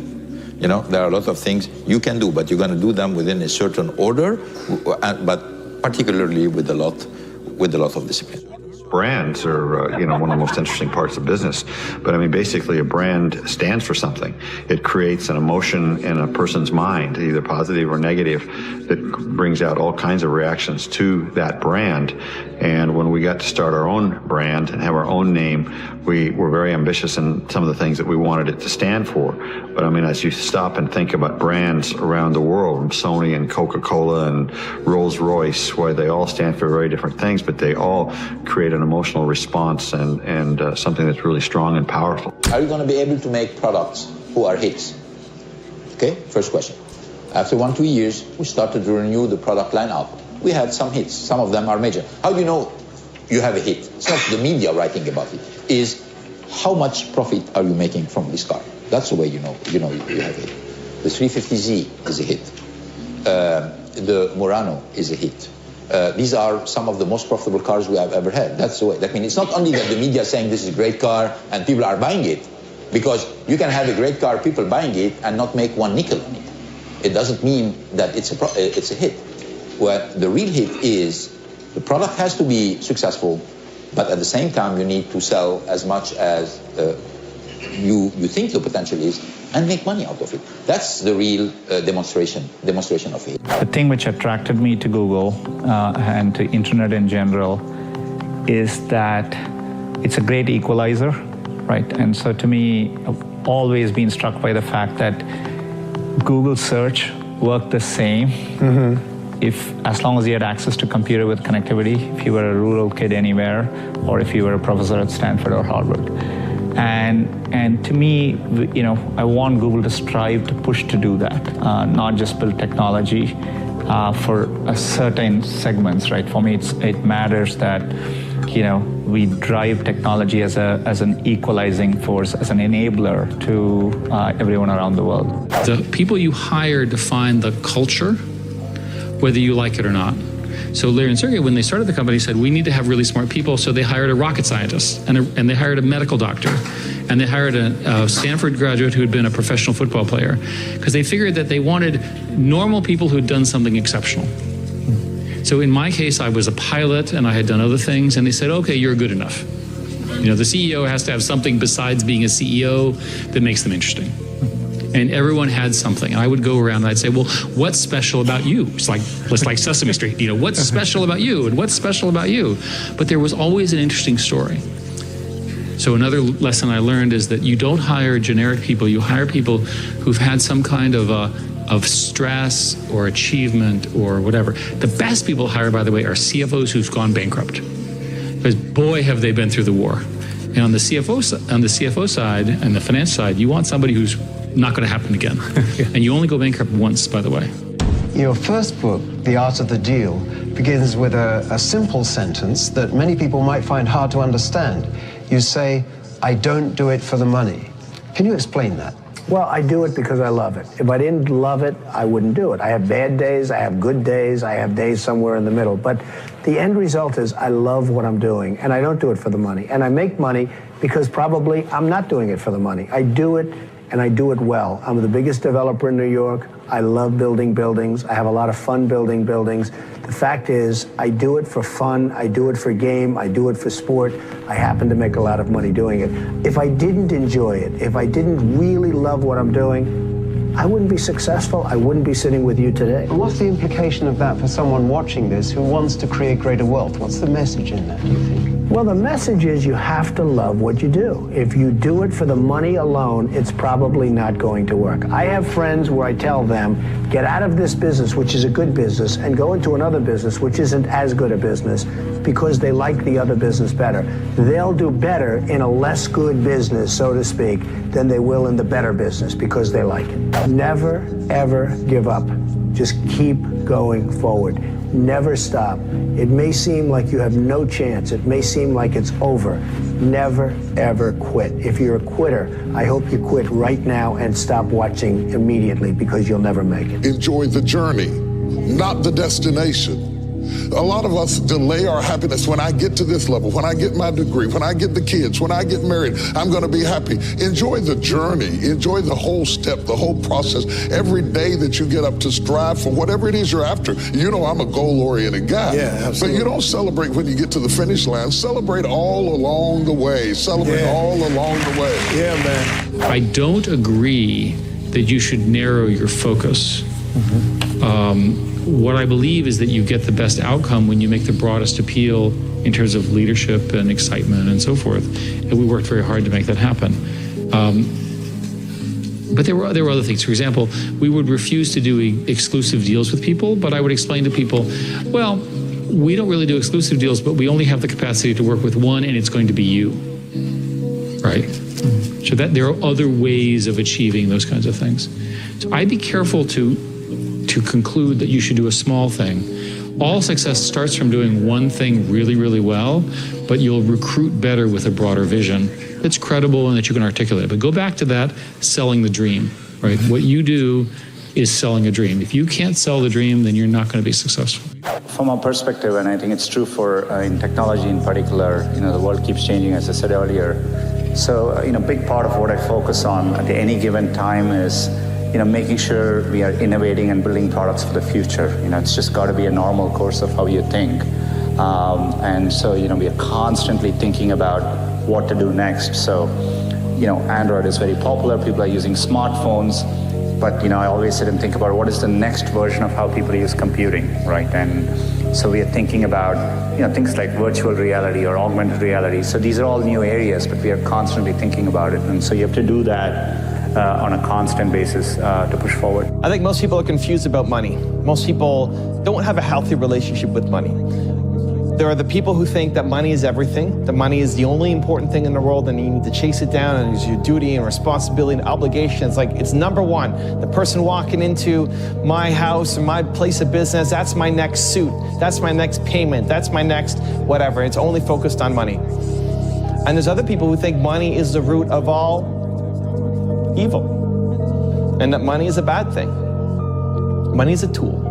Money helps you get a lot of things done. Money helps you go places. Money helps you accomplish your mission. Money needs to be in your top 5.